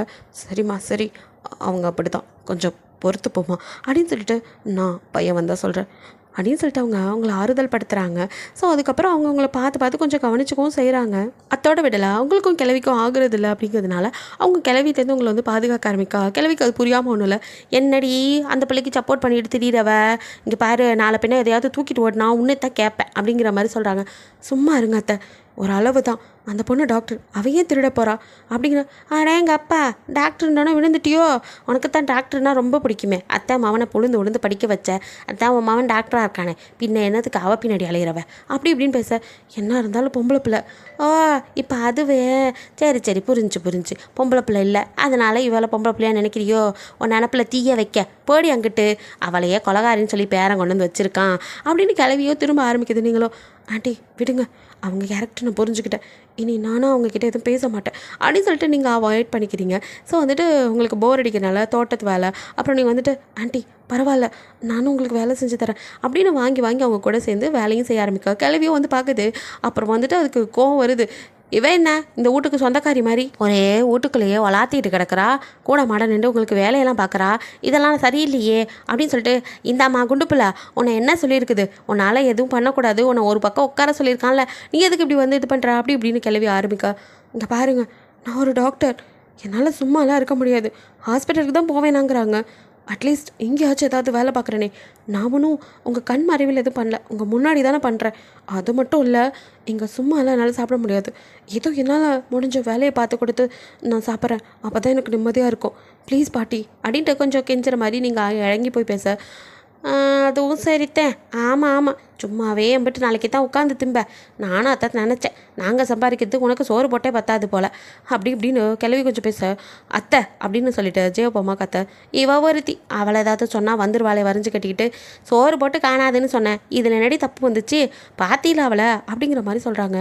நீங்களோ பாட்டி இங்கே பாருங்க, நான் ஒன்றும் அவ்வளோ சாப்பிட மாட்டேன், நீங்கள் பயப்படாதீங்க பாட்டி, உங்கள் சாப்பாட்டிலலாம் கை வைக்கிற ஐடியா எனக்கு இல்லை அப்படின்னு சொல்லிட்டு ஸ்போர்ட்டிவாக இப்போ எடுத்துக்க ஆரம்பிக்கிறீங்க. கிளவி எது பேசினாலும் ஏதாவது ஒன்று கிண்டலாக பேசுகிற மாதிரி அப்படியே வந்துட்டு இது பண்ணி விட்டு அவாய்ட் பண்ணி நகர்ந்துடுறீங்க. அதை புரிஞ்சுக்கிட்ட ஜெயப்பமாக்கும் அப்பாடான் இருக்கு, இப்படியோ போனால் சரி. ஆனால் அதே சமயம் மாமியார் பேசுறது ஓவர்னு அவங்களுக்கும் புரியுது, இப்படியே விடக்கூடாதுண்டு. ஜெயப்போ ஒரு நாள் வந்துட்டு வீட்டுக்கு வர அவங்க தான் சாப்பாடெலாம் எடுத்து வைக்கிறாங்க. ஏப்பா இதெல்லாம் நல்லாவா இருக்குது அப்படின்னு ஆரம்பிக்க, என்னாச்சுமோ அப்படின்னு அவன் கேட்குறான். ஏப்பா அப்படி ஒரு பொம்பளை பிள்ளைய கூட்டிகிட்டு வந்து வீட்டில் வச்சுருக்கேன், அப்புறம் அந்த பொண்ணுக்கு என்ன நடக்குதுன்னு கூட பார்க்க மாட்டேங்கிற மாம், அவள் ஒரு அக்யூஸ்ட், அது கன்ஃபார்ம் ஆயிடுச்சாப்பா அப்படின்னு கேட்குறாங்க. அது உனக்கு தெரியாதா, சட்டத்தில் என்ன சொல்லியிருக்காங்க, ஒருத்தரை குற்றவாளின்னு நிரூபிக்கப்படாத வரை அவர் நிரபராதி தான். நீ குற்றத்தை இன்னும் நிரூபிக்கவே இல்லை, அதுக்குள்ளே அக்யூஸ்ட்னு சொல்லிட்டு இருக்க. இதுதான் போச்சுன்னு சொல்லிட்டு உங்கள் பாட்டியோ ஓவராக ஆடுறாங்க. நாச்சு அப்படிங்க அந்த பொண்ணை கை நீட்டி அடிச்சிட்டாங்க. வாட் அப்படின்னு ஒன்றும் அதறி எந்திரிச்சிடான். பின்ன நீ பாட்டுக்கு விட்டுட்டு இவ கைதி இதெல்லாம் சொல்லாமையாவது இருந்திருக்கலாம். ஓ ஷிட் அப்படின்ட்டு அவரோ சொன்னால் கொஞ்சம் ஜாக்கிரதையாக இருப்பாங்க, உங்களால் எதுவும் தன் குடும்பத்துக்கு ஆபத்து வந்துடக்கூடாதுங்கிறதுக்காக அவர் சொன்னது. அவருக்கு அவங்க மேலே அப்போல்லாம் நம்பிக்கையே வந்திருக்காது. ஸோ இப்போ அவங்க அழிச்சிட்டாங்க, அதுவும் நீங்கள் கூட மாட வேலை பார்க்குறது, அப்போ அவங்க பேசுகிறது குத்தி காட்டுறது எல்லாத்தையுமே சொல்ல ஜெகப்க்கு ஒரு மாதிரி ஆயிடுது. மாம் என்ன சொல்கிறீங்க அப்படின்னு. என்னத்தை நான் சொல்ல, எல்லாம் உங்கள் பாட்டி தான் பண்ணுது, சும்மாவே அதை ஆடும். அதுக்கிட்ட போய் சொன்னியா, அந்த பொண்ணை பாத்ரூம் கூட நிம்மதியாக விட மாட்டேங்குது. 5 நிமிஷத்துக்கு ஒரு வாட்டி கதவை தட்டி உள்ளே என்ன பண்ணுற ஓடி போயிட்டியான்லாம் கேட்குது. பாவம் இல்லையா, இதெல்லாம் ரொம்ப ஓவர். நீ ஏதாவது அந்த பொண்ணை இது பண்ணணும்னு நினச்சின்னா நீ வந்துட்டு ஜெயிலில் கூட வச்சு அவளை விசாரணை பண்ணு, ஆனால் இங்கெல்லாம் வேணாம், உன் வீடு தான் அதுக்கு மேலே அப்படிங்கிற மாதிரி அவங்களும் வந்துட்டு சொல்ல, சரிம்மா நான் பார்த்துக்குறேன் அப்படின்னு சொன்னவனோ அடுத்ததாக உங்களை தான் தேடி வரான். நீங்களும் வந்துட்டு கதவை கூட லாக் பண்ணக்கூடாதுன்னு சொல்லியிருப்பாங்க தூங்கும்போது. ஸோ லாக் பண்ணாமல் தான் தூங்கிட்டு இருக்கீங்க. அப்படியே மெதுவாக ஜோப் கதவை திறந்து பார்க்க அப்படியே ஒரு பெரிய சைஸ் டெடி பேர் அப்படியே படுத்திருக்க மாதிரி இருக்குது. அப்படியே கிட்ட வந்து பார்க்குறான். அவ்வளோ அழகாக க்யூட்டாக இருக்கீங்க. உங்களை அப்படியே குனிஞ்சு பார்க்குறான். இந்த மூஞ்சை பார்த்தா தப்பான மாதிரி தெரியல, பட் நான் என்ன பண்ணட்டும், என் வேலை அப்படி. அதுவும் உன் மேலே நான் விசாரிக்கும் போது நிறைய பேர் தப்பாக சொல்லியிருக்காங்க. என்னால் அதை நம்பவும் முடியல, நம்பாமல் இருக்கவும் முடியல. உன்னால் ஏதாவது ஆபத்து வந்துடும் என் ஃபேமிலிக்கு நினச்சா, கடைசியில் அவங்களோட தான் உனக்கு ஆபத்தா அப்படிங்கிற மாதிரி கிட்ட உட்காந்து அவங்க கன்னத்தில் அடித்த இடத்த அப்படியே வருட டக்குன்னு நீங்கள் யாரோ தொட்ட மாதிரி இருக்கா அப்படியே முழிச்சு யார் அப்படின்ட்டு பதறீங்க. ரிலாக்ஸ் நான் தான் அப்படிங்க அப்படின்ட்டு நீங்கள் அப்படியே எழுந்ததும் உங்களோட லோ நெக் நைட்டி வந்து கொஞ்சம் கீழே இறங்க, உங்களோட உள்ளடா அப்படியே தெரிய அப்படியே ஒரு நிமிஷம் அந்த மனுஷன் ஐயோ கொள்றாளே அப்படின்னு சொல்லிட்டு டக்குன்னு திரும்பிக்கிறாரு. நீங்களோ இப்போ தான் கவனிக்கிறீங்க, ட்ரெஸ்ஸை அட்ஜஸ்ட் பண்ணிட்டு சாரி அப்படிங்கிறீங்க. அது அப்படின்னு சொல்லிட்டு அவரோ அப்படியே திரும்ப டக்குன்னு நீங்கள் லைட்டை ஆன் பண்ணுறீங்க. எழுந்து இப்போ நின்றுட்டுருக்க உங்கள் கிட்ட வராரு. என்ன அப்படின்ட்டு பின்னாடி அப்படியே நகர்றீங்க. அப்படியே போய் மோதி நீங்கள் வந்து செவுத்தில் நிற்க அவரோ கிட்ட வந்து ஒன்றும் இல்லை அப்படின்னு உங்கள் கன்னத்தை வந்து அப்படியே தொட அப்படின்ட்டு நீங்கள் திருப்புறீங்க கன்னத்தை. அவரோ பிடிச்சி என்னடி உங்கள் கண்ணம் ரொம்ப சாஃப்டாக இருக்கும் போல், பாட்டி அடித்ததுக்கே வீங்கிருச்சு அப்படின்னு மனசுக்குள்ளே நினைக்கிறாரு. வெளியே சொல்லலை. உங்களை அப்படியே பார்த்துட்டு நாச்சு அப்படின்னு கணத்தை அப்படியே எதுவும் தெரியாத மாதிரி கேட்க, ஒன்றும் இல்லை இடிச்சுக்கிட்டேன் அப்படிங்கிறீங்க. எது அப்படின்னு பார்க்குறாரு. நீங்களோ அது தெரியாமல் இடிச்சுக்கிட்டேன் வேறு ஒன்றும் இல்லை அப்படின்னு சமாளிக்கிறீங்க. ஓ அவ்வளோ நல்லவளா நீ அப்படிங்கிற மாதிரி பார்க்க நீங்களும் வந்துட்டு என்ன அப்படின்னு பார்க்குறீங்க. இல்லை ரொம்ப நல்லவளோ அப்படின்னு கேட்குறாரு. புரியல, இப்போலாம் நீ பண்ணினா நீ நல்லவன் நம்பிடுவனா அப்படின்னு கேட்குறாரு. உங்களுக்கு ஒன்றுமே புரியல. இப்போ எதுக்கு தூங்கிட்டு இருந்த என்னை எழுப்பி சம்மந்தம்லாம் பேசுகிறீங்க, உங்கள் குடும்பத்துக்கே இதான் வேலையா அப்படிங்கிற மாதிரி நீங்களோ அப்படியே அந்த மனுஷனை அப்படியே இப்போ உறுத்து பார்க்க அந்த மனுஷன் என்ன கிளவி ஓவர் டோஸ் விட்டுருச்சோ அப்படின்னு கேட்குறாரு. நீங்களும் வந்துட்டு ஓ எல்லாம் தெரிஞ்சு தான் வந்து நக்கல் பண்ணுறானா அப்படின்ட்டு அப்படியே குனிஞ்சு நினைக்கிறீங்க.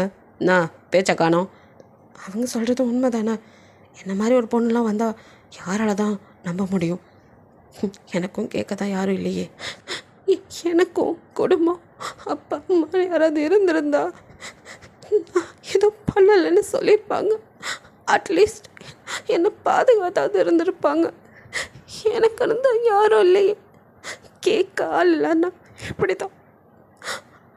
உங்களோட இன்வெஸ்டிகேஷன் எப்போ முடியும் அப்படின்ட்டு அழுகியோடு கேட்குறீங்க.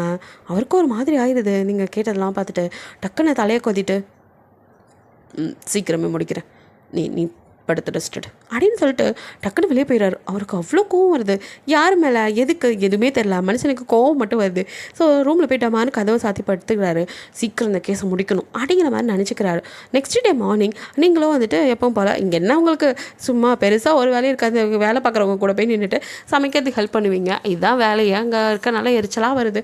சரி வேறு வழி இல்லை, அப்படியே கீழே இறங்கி ஏதாவது வேலை பார்க்கலான்னு வந்தால் அங்கே ஊருக்கு முன்னாடி ஜேப் வந்துட்டு நடு ஹாலில் நின்று எல்லாத்தையும் எல்லோரும் இங்கே வாங்க அப்படிங்கிற மாதிரி கூப்பிட்டுருக்க. நீங்கள் ஒன்றும் புரியாமல் நீங்களும் திருன்னு முழிச்சிட்ருக்க. அந்த மனுஷனும் உங்கள் கையை பிடிச்சி தர எடுத்துகிட்டு வந்து நடு வீட்டில் நிற்க வச்சு இருக்கிற எல்லாரையும் கூப்பிட எல்லாரும் எதுக்கு அப்படின்னு ஓடி வராங்க. நீங்களும் இப்போ என்ன பஞ்சாயத்துன்னு தெரியலையே அப்படின்னு முழிச்சிட்ருக்கீங்க. ஸோ அப்போ ஜேப்போ யாரை கேட்டு மேலே கை வச்சிங்க அப்படின்னு பாட்டி ஏதாவது உருமலோட பார்க்குறான். மற்றவங்களுக்குலாம் ஒன்றும் புரியல என்ன நடக்குது அப்படிங்கிற மாதிரி முழிச்சிட்டு இருக்கா. பாட்டி மட்டும் என்னடா ரொம்ப என்னையவே கேள்வி கேட்குறியா அப்படிங்குது. அப்போ பாட்டி தான் ஏதோ வேலையை பார்த்துருக்குன்னு ஜிமினோ என்ன பாட்டி பண்ணி வச்சு தொலைஞ்ச அப்படிங்கிற மாதிரி அவனும் கேட்க. என்னடா ஆளாளுக்கு மிரட்டிங்க, அவளை என்ன பண்ணிவிட்டாங்க, ஏதோ அவள் ரொம்ப பேசினா கோவம் வந்துச்சு அடித்தேன். ஏதோ அடிச்சியா அடிட்டு ஜிமினோ ஒரு நிமிஷம் எதுக்கு பாட்டி அடுத்த வீட்டு பொண்ணு மேலாம் கை வைக்கிற அறிவில் அவனுக்கு அப்படின்னு கடுப்பில் கத்த. தாத்தாவும் அதே மாதிரி தான் ஏய் அறிவில் வயசாகிட்ட போகுதுன்னா யார் மேலாம் கை வைப்பியா நீ, அந்த பொண்ணு நம்ம வீட்டுக்கு வந்திருக்க பொண்ணு பத்திரமா பார்த்துக்கணும் அறிவில் அப்படின்னு அவர் கத்த. ஆமாம் என்னமோ அவனுக்கு பொண்ணு பார்த்தெல்லாம் கூட்டிகிட்டு வந்து வச்சுருக்கு. அவள் ஒன்றும் இந்த வீட்டுக்கு வரப்போகிற மருமவளோ இல்லை வேற என் வீட்டு பொண்ணோ கிடையாதுல்ல, அவளே ஒரு என்னடா சொல்லுவீங்க அக்யூசுட்டு அவளை கூட்டிகிட்டு வந்து இவன் வச்சுருக்கான். அதுக்கு ஏதோ 2 வார்த்தை கேட்டேன், அதுக்கு ரொம்ப தான் பண்ணுறா, இங்கே தான் திங்கிறா தூங்குறா எல்லாம் பண்ணுறா, ஒரு 2 கேள்வி கேட்டால் பதில் சொல்ல மாட்டாளோ, அப்படி என்னவா இவளுக்கு அப்படின்னு சொல்லிட்டு கொஞ்சம் பாட்டி ஓவராக பேச. ஜிமினோ பாட்டி யுவர் கிராஸ் யுவர் லிமிட் அப்படின்னு சொல்லி ஏதோ சொல்ல வரத்துக்குள்ள ஜோப் செம்ம கடுப்பாயிரான். ஸ்டாப் இட் அப்படின்னு சொல்லிட்டு ஒரு கத்து தான். கிளவியோ என்னடா என்னவே அடக்குறவன் அப்படின்னு பார்க்க. கிளவி கோவம் வந்துச்சுன்னு வச்சுக்க அவ்வளோதான், பாட்டி ஈட்டின்லாம் பார்க்க மாட்டேன், போட்டு தள்ளிட்டு போயிட்டே இருப்பேன். ஏய் என்னடா வளர்த்த வைக்கிட்டே இப்படி பேசுறியா ஜோப் அப்படின்னு அப்பா பெரியப்பாலாம் வந்து சவுண்டோட பா நீங்கள் வேணா அவங்க அம்மா கடைக்கு போகலாம், அப்படி நான் போகணுன்னு அவசியம் இல்லை. அவங்க நல்லது சொன்னால் என் பாட்டி நானும் சொல்கிறாங்களேன்னு ஏற்றுக்குவேன், பாட்டியா இல்லாட்டி கூட வயசுக்கு மரியாதை கொடுத்து. ஆனால் இவங்க பண்ணதெல்லாம் இங்கே பாருங்கள், நான் ஏதோ அன்றைக்கி அக்யூஸ்டு மீன்ஸ் உங்களுக்கு எதுவும் ஆபத்து வந்துடக்கூடாதுங்கிறதுக்காக அப்படி சொல்லி இவளை பற்றி தெரிஞ்சுக்கணுங்கிறதுக்காக சொன்னேன். ஆனால் நீங்கள் என்ன பண்ணி வச்சுருக்கீங்க, இப்போது எனக்கு உங்ககிட்டேருந்து அவளை காப்பாற்றணும் அப்படி தான் தோணுது. அந்த பொண்ணு மேலே இன்னும் எந்த பழியும் வந்துட்டு நிரூபரம் ஆகலை, ஏதோ நான் சந்தேகத்தின் பேரில் தான் கூட்டிகிட்டு வந்திருக்கேன். வெளியில் தங்க வச்சா ஆபத்தை இங்கே கூட்டிகிட்டு வந்தேன், ஆனால் வெளியே விட இங்கே தான் ஆபத்து அதிகமாக இருக்கும் போல் அப்படிங்கிற மாதிரி அவன் ஒரு மாதிரி பேச. என்னடா ரொம்பத்தான் பேசுகிறவன், என்ன கேட்டுவிட்டாங்க, இவன் யார் என்னன்னு கேட்டேன் அதுக்கு ரொம்ப பேசுகிறா அப்படின்ட்டு அந்த கிளவி சொல்ல. நீ அதை மட்டுமா கேட்ட, அவள் யாராக இருந்தால் உனக்கு என்ன, உன்னை யாராவது இன்வெஸ்டிகேஷன் பண்ண சொன்னாங்களா, நான் தான் கூட்டிகிட்டு வந்தேன், நான் தான் எல்லாம் பண்ணுவேன், நீ பண்ணக்கூடாது புரிஞ்சதா. இனி யாராவது அவகிட்ட ஏதாவது அட்வான்டேஜ் எடுத்துக்கிறதோ இல்லை அவன் மேலே கை வைக்கிறதோ பார்த்தேன் அவ்வளோதான். கிளவி உனக்கு தான் சொல்கிறேன், இன்னொரு தடவை அவகிட்ட ஏதாவது பண்ண தேவையெல்லாம் பண்ணினா உன்னையை தூக்கி உள்ளே வச்சுருவேன் அப்படின்னு மிரட்டிட்டு ஜே. அப்போ இங்கே பார், நீ தப்பு பண்ணியிருந்தா மட்டும் பயப்படு, தேவையில்லாமல் பயப்படணும்னு அவசியம் இல்லை. உன்னை யாராவது அடித்தாலோ சீனாலோ இந்த வீட்டில் என் வீடாக இருந்தாலும் பரவாயில்ல திருப்பி அடி அப்படிங்கிற மாதிரி சொல்லிட்டு ஜே. அப்போ நான் கிளம்புறேன் அப்படின்ட்டு கிளம்பிடுறாரு. நீங்கள் அப்படி நிற்க ஏண்டியே நீ தான் அவன்கிட்ட போய் சொல்லி வச்சியோ வத்தி வச்சியோன்னு ஆரம்பிக்கா. ஜிமியோ பாட்டி அப்படின்னு குறுக்க வந்து நீ அடங்கவே மாட்டியா, அவனை மறுபடியும் கூப்பிடுவா, எனக்கு எதுக்கு வம்பு அப்படின்ட்டு கிளம்பி போக. இங்கே பாருங்கள், நீங்கள் பயப்பட வேண்டிய அவசியம் இல்லை, இங்கே எல்லோரும் ஒன்றும் கெட்டவங்களாம் இல்லை, பாட்டி கொஞ்சம் அப்படி தான், கொஞ்சம் பார்த்து நடந்துக்கங்க. அப்புறம் ஏதோ ஒன்றுனா அண்ணா கிட்டே சொல்லுங்கள், கண்டிப்பாக கேட்பான், அவங்ககிட்ட சொல்ல உங்களுக்கு ஒரு மாதிரி இருந்தால் என்கிட்ட சொல்லுங்கள் அப்படிங்கிற மாதிரி ஜிமின்னு சொல்லிவிட்டு அதுக்கப்புறம் உங்களுக்கு ஆறுதலாக தான் இருக்காங்க. ஸோ நைட்டு நீங்கள் தூங்கிட்டு இருக்கும்போது அப்படியே ஜோ இப்போ உங்கள் ரூமுக்கு வராரு. ஸோ அவர் வந்ததுமே உங்களை அப்படியே பார்க்குறாரு. பார்த்துட்டு இதுக்கு மேலே நான் இவ்வளோ ஸ்ட்ரிச் பண்ண தேவையில்ல அப்படிங்கிற மாதிரி உங்கள் ஃபோனை அவங்க பக்கத்தில் வச்சுட்டு அவர் பாட்டுக்கு போயிடுறாரு. அவர் வெளியே போனதும் நீங்கள் டக்குனு கணத்தை வந்து பார்க்குறீங்க, அவர் வந்ததெல்லாம் கவனிச்சிருப்பீங்க. ஸோ ஃபோனை வச்சுட்டு போங்க, என்னத்துக்கு வந்தான் போயிட்டான் அப்படிங்கிற மாதிரி முழிச்சிட்டு தான் கேள்வி கேட்பான்ட்டு நீங்கள் போனதுக்கப்புறம் முழிக்கா அந்த மனுஷனும் போகாமல் அங்கேயே தான் நின்றுப்பார். ஸோ நீங்கள் கண்ணை முழிச்சு பார்க்கவும் டக்குனு அங்கே லைட் ஆன் பண்ண ஒரு நிமிஷம் திருக்குன்னு தூக்கி வைப்படுது. நீங்கள் அப்படியே திருட்டு முழிக்க அவரோ ஏய் எதுக்கு இப்போ கண்ணை மூடிட்டு கிடந்த அப்படிங்க. அது ஒன்றும் இல்லை, அது தூக்கம் வந்துச்சு. அப்புறம் எதுக்கு இப்போ கதை திறந்த, அது யாரோ வந்த மாதிரி இருந்துச்சா, அவ்வளோ எச்சரிக்கையாக இருக்கியா அப்படின்ட்டு. சரி உன் ஃபோன் அங்கே இருக்குது பார்த்துக்கோ அப்படிங்கிற மாதிரி சொல்ல. என்ன கொடுத்துட்டான் அப்படிங்கிற மாதிரி தான் பார்க்குறீங்க. ஏன் வேணாமா, அப்படி இல்லை சரி ஓகே, மற்றபடி ஸ்ட்ரிக்டாக தான் இருப்பேன், எல்லாம் கரெக்டாக இருக்கணும் அப்படின்ட்டு அந்த மனுஷனும் வந்துட்டு போக நீங்கள் ஃபோன் எடுத்து பார்க்குறீங்க இப்போ தான் நிம்மதியாக இருக்கா அப்பாடா ஃபோன் கைக்கு வந்துருச்சு இனிமேல் வந்து கொஞ்சம் நிம்மதியாக இருக்கலாம் அப்படிங்கிற மாதிரி இருக்கீங்க. ஸோ வந்துட்டு நெக்ஸ்ட் டேவே உங்களுக்கு ஆப்பு வைக்கிற மாதிரி அதில் கால் வருது. அதுவும் வந்துட்டு ஒரு பையனுக்கு எமர்ஜென்சி நீங்கள் வந்தே ஆகணும் அப்படிங்கிற மாதிரி சொல்கிறாங்க. நீங்களும் வந்துட்டு பள்ளியை பார்க்க ஜியோ வேலைக்கு போயிட்டாரு. ஸோ அங்கே இருக்கிறவங்க கிட்ட போய் நீங்கள் அவங்க அம்மா கிட்ட மட்டும் தானே பேசுவீங்க நல்லா. அதனால் வந்துட்டு கிளவி அப்படியே எங்கே இருக்குன்னு பார்த்துட்டு அந்த இல்லைங்கவும் கன்ஃபார்ம் பண்ணிவிட்டு போய் அவங்கக்கிட்ட சொல்கிறீங்க. என்னம்மா இப்படி சொல்கிற, அவன் வந்தால் கத்துவானம்மா, அவன்கிட்ட கேட்டு போமான்லாம் அவங்க பதற. இல்லை ஆண்டி நான் போய் ஆகணும் ப்ளீஸ், நான் கால் பண்ணேன் அவருக்கு போகலை, நீங்களே சொல்லிடுங்க அப்படி இப்படின்னு சொல்ல அவங்க சரி நான் சொல்லிடுறேம்மா, இல்லாட்டி நீ சொல்லிடு கொஞ்சம் நேரம் சொன்னாது.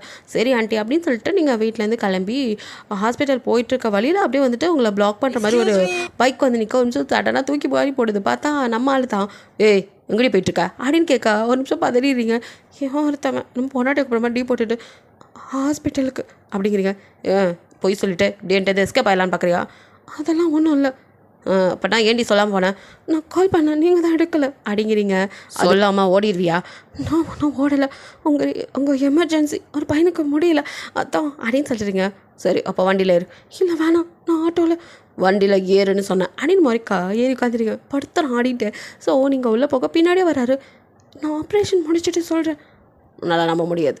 நம்பாத மூஞ்ச பாரு அடி திட்டிக்கிட்டே அப்படியே போகிறீங்க. அங்கே உள்ளே போனதுமே அக்கா அக்கா ராகுலுக்கு அப்படின்னு சொல்லிட்டு அங்கே உள்ளே போன அப்படியே ஓடி வந்து உங்களை அழுகுது. நீங்கள் வந்து டாக்டர் மாதிரிலாம் நடந்துக்க மாட்டீங்க, எல்லாருக்கிட்டே ஜாலியாக தான் பேசுங்க. ஆனால் நர்ஸும் வந்துட்டு அப்படியே அழுக. நீங்கள் உங்களுக்கு அதுக்கு மேலே இருக்குது. ஏன்னா அந்த பையனை வந்து உங்களுக்கு ரொம்ப பிடிக்கும். நீங்கள் வந்துட்டு குழந்தைங்க ஸ்பெஷலிஸ்ட் அது மட்டும் இல்லை, அந்த கேன்சர் பேசுகிறத பார்ப்பீங்க. அதில் வந்து இந்த குழந்தைங்களுக்கு கேன்சர் அந்த மாதிரி அவங்களோட ஸ்டேஜ் உங்களுக்கு தெரியும்ல. ஸோ ஒரு பையன் ரொம்ப கிரிட்டிக்கலான ஸ்டேஜில் தான் கூட்டிகிட்டு வந்திருப்பாங்க. அவனோட நல்லா பேசி பழகிட்டு இருந்திருப்பீங்க. அவனுக்கு தான் இப்போ சீரியஸ் அழுதுட்டு ஓடுறீங்க. இத்தனை நாள் அவனை பார்க்க வரல அப்படின்ட்டு. அவனும் வந்துட்டு அப்படியே ரொம்ப அந்த கண்டிஷனை கூட ஏன்னாக்கா என்ன பார்க்க வரல நீ அப்படின்ட்டு அவனும் வந்துட்டு அந்த ஆப்ரேஷனுக்கு ரெடி ஆகாமல் நீங்கள் வந்தால் தான் பண்ணிக்குவேன்னு தான் அழுதுருப்பான். நீங்கள் அவனை கட்டு பிடிச்சி கதறிடுறீங்க. அதுக்கப்புறம் அவனை ஆப்ரேஷனுக்கெல்லாம் ரெடி பண்ணி அப்படியே வந்துட்டு கை காலெலாம் நடுங்குது உங்களுக்கு. அவனுக்கு ஆப்ரேஷன் பண்ணி முடிக்கிற வரைக்கும் உயிரே இல்லை. முடிஞ்ச அளவுக்கு ரிஸ்க் எடுத்து அந்த ஆப்ரேஷனை முடிச்சிடுறீங்க. அப்படியே வெளியில் வந்து ஒரு டாக்டராக இல்லை ஒரு குழந்தையோட அம்மாவா என்ன சொல்கிறேன்னு தெரியல அந்த உணர்வை கத்தி கதறி அப்படி அலறீங்க. உங்களை அப்படி பார்க்கவே ஒரு மாதிரி இருக்குது. ஜோப் சடனாக வந்து உங்களை ஹக் பண்ணிக்க அப்படியே நீங்கள் அவரை இந்த நிமிஷத்தில் அவர் யார் என்னாலும் உங்களுக்கு பார்க்க தோணல. அவரை கட்டி பிடிச்சி கதர் ராகுல் ராகுல் சரியாயிருவானா அப்படின்னு ஒரு டாக்டர் நீங்கள் அவரை கேட்டு அழுதுட்டுருக்க. அந்த மனுஷன் ஒன்றும் இல்லை சரியாயிரும் அப்படிங்கிற மாதிரி உங்களை காம் பண்ணிகிட்ருக்க.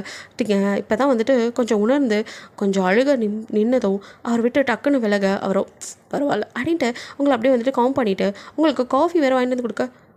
இல்லை ராகுலோட கண்டிஷன் தெரிஞ்சுட்டு அப்படிங்கிற மாதிரி நீங்கள் உட்காந்துட்ருக்க. அப்போ அங்கே வந்து நர்ஸோ அக்கா இவர் அப்படின்னு அவள் தயங்கி கேட்க நீங்களாம் வந்துட்டு கண்ணால் தொடச்சிட்டு அது அப்படின்னு சொல்கிறதுக்கு முன்னாடி ஜேவப்போ உங்கள் கையை இறுக்கி பிடிச்சிட்டு நான் தான் இவ்வளோ கல்யாணம் பண்ணி போகிறேன் மாப்பிள்ள அப்படிங்கிற மாதிரி சொல்கிறாரு. ஓ அன்றைக்கி கூட போனீங்களே டாக்டர் பர்மிஷன்லாம் கேட்டுட்டு இவரை பார்க்க தானா? வாவ் செம்மையாக இருக்கார் சார், பார்க்கறதுக்கு போலீஸ் மாதிரி இருக்கார். மாதிரிலாம் இல்லை போலீஸ் தான், ஐம் ஏசிபி அப்படின்னு சொல்லி நான் ஜேஓப்போ அப்படிங்கிற மாதிரிலாம் அந்த மனுஷன் அறிமுகப்படுத்திக்கா. உங்களுக்கு ஒன்றும் புரியல என்ன நடக்குதுங்க அப்படிங்கிற மாதிரி நீங்கள் இல்லை அது அப்படின்னு எதோ சொல்ல வர அவர் உங்கள் கையை அழுத்தி பிடிச்சி அமைதியாரு அப்படிங்கிறாரு. அப்படியே உங்கள் காதில் ஏன் அன்றைக்கி நீ என்னை பிடிச்சிக்கிட்டு சொன்னியே ஞாபகம் இல்லை அப்படிங்க. அது மிஸ் அண்டர்ஸ்டாண்டிங் அப்படிங்கிறீங்க.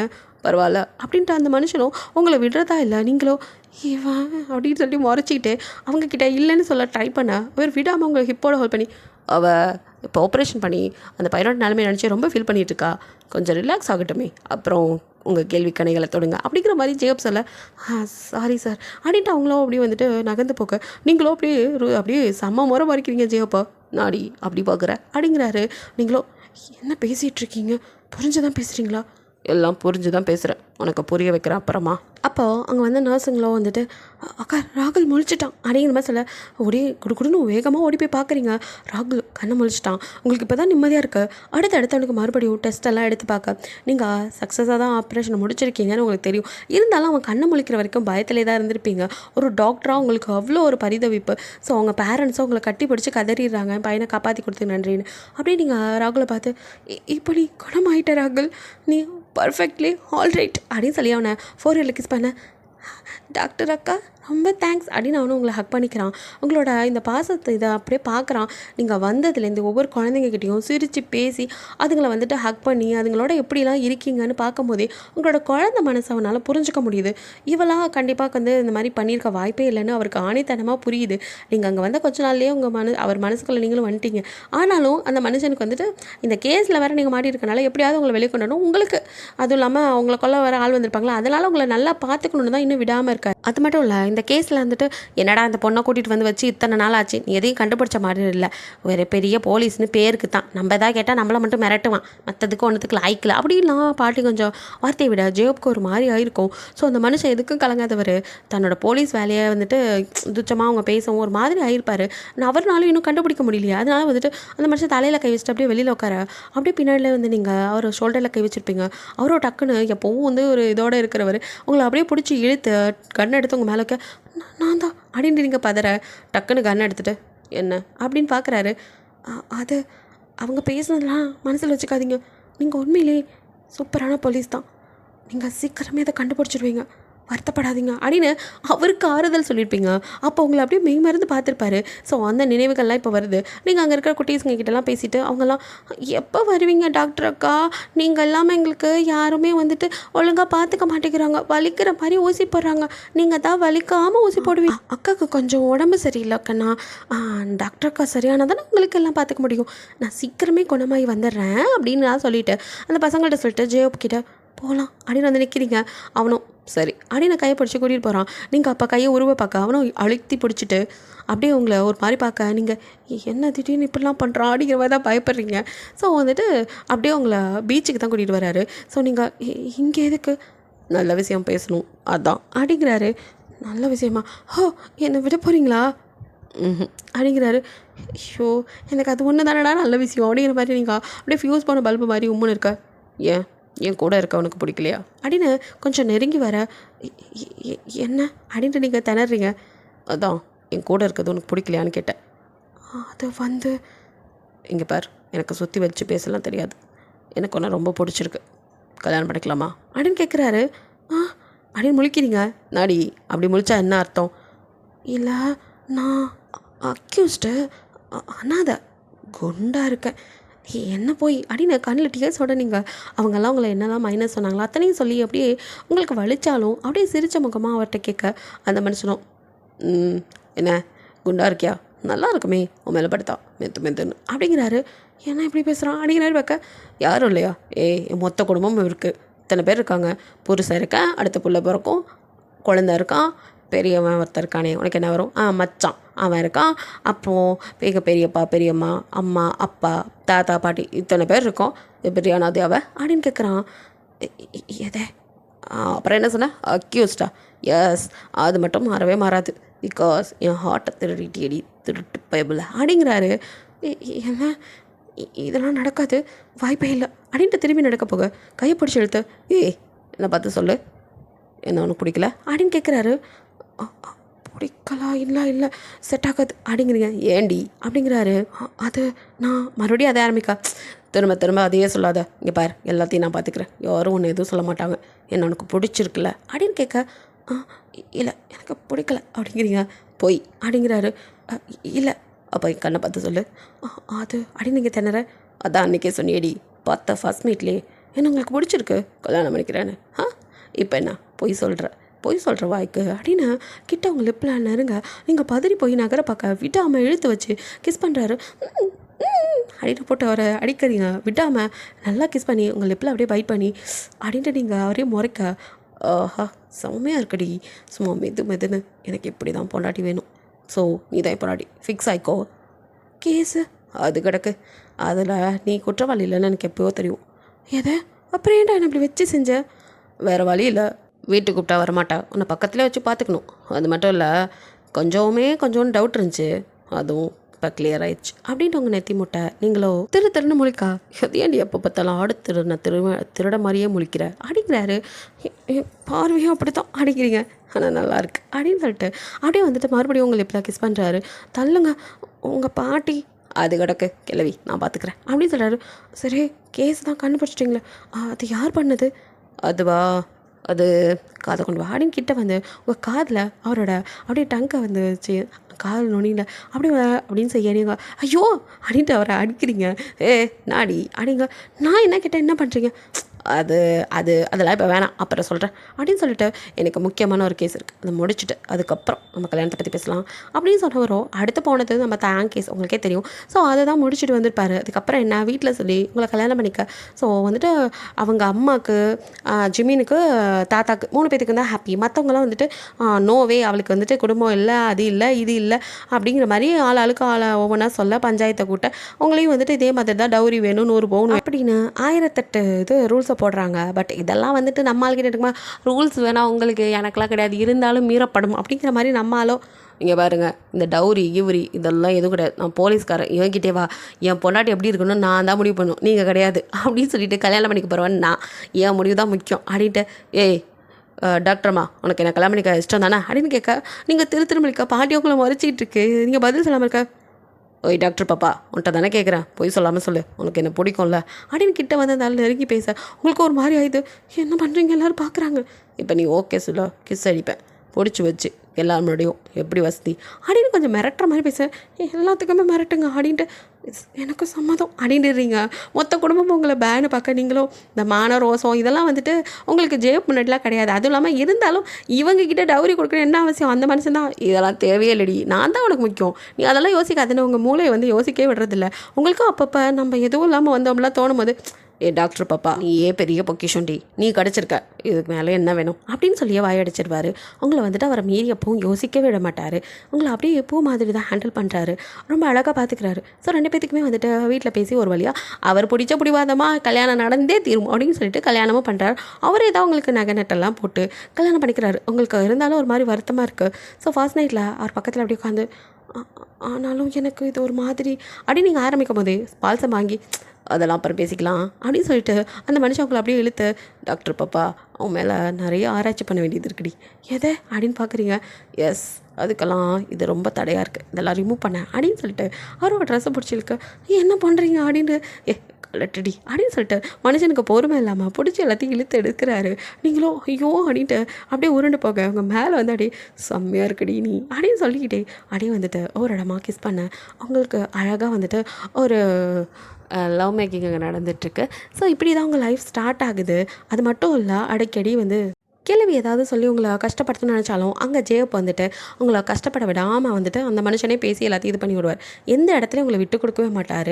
ஸோ உங்களோட கல்யாணத்தப்போ தான் ஜின்னுன்னு ஒரு பர்சனே பார்க்குறீங்க. அவர் வேறு யாரில் அவங்க பெரியப்பா சொல்லுவோம், அவங்க பெரியப்பா பையன் தான். அவரும் வந்துட்டு ஒரு மாதிரி பார்க்கறதுக்கே ஆளு டல்லாக தான் இருக்கார். அவரும் ஒரு டாக்டர்னு நம்பவே முடியாத அளவுக்கு இருக்கார் தோற்றமே. அவர் வந்துட்டு லவ் ஃபெயிலியர்னால வந்து இந்த வீட்டில் இல்லாமல் தனியாக இருக்கார் அப்படிங்கிற மாதிரி, அந்த லவ் ஃபெயிலியர் காரணம் கூட இது கிளவியாக கூட இருக்கும் அப்படிங்கிற மாதிரி நீங்கள் நினச்சிக்கிறீங்க. ஸோ வந்துட்டு எதுவும் அதை பற்றி நீங்கள் தோண்டலை துருவலை. ஜியோப்போ அதை பற்றி எதுவும் சொல்லலை. அதுக்கப்புறம் தான் வந்துட்டு ஜிமினுக்கு கல்யாணம் ஆயிருக்கும். அதுக்கப்புறம் பல பிரச்சனைகள் நடந்திருக்கும். இதுக்கிடையில் உங்களுக்கும் குழந்தை வந்துட்டு தங்கியிருக்காது. ஸோ அதனாலே வந்துட்டு கிளவியோ நகை நட்டுனத்தே ஒன்றும் வரலை, அட்லீஸ்ட் பிள்ளையாவது வரும்னு பார்த்தா அதுவும் இருக்காது போல இருக்கே அப்படி இப்படின்னு கொஞ்சம் குத்தி காட்டுற மாதிரி கிளவி பேசும்போதெல்லாம் உங்களுக்கு வருத்தமாக இருக்கும். நீங்கள் ஜெயோப் கிட்டே போய் நீங்கள் வேறு கல்யாணம் அப்படின்னு ஆரம்பிக்கும் போதே கழுத்தை பிடிச்சிடுவார் மனுஷன்.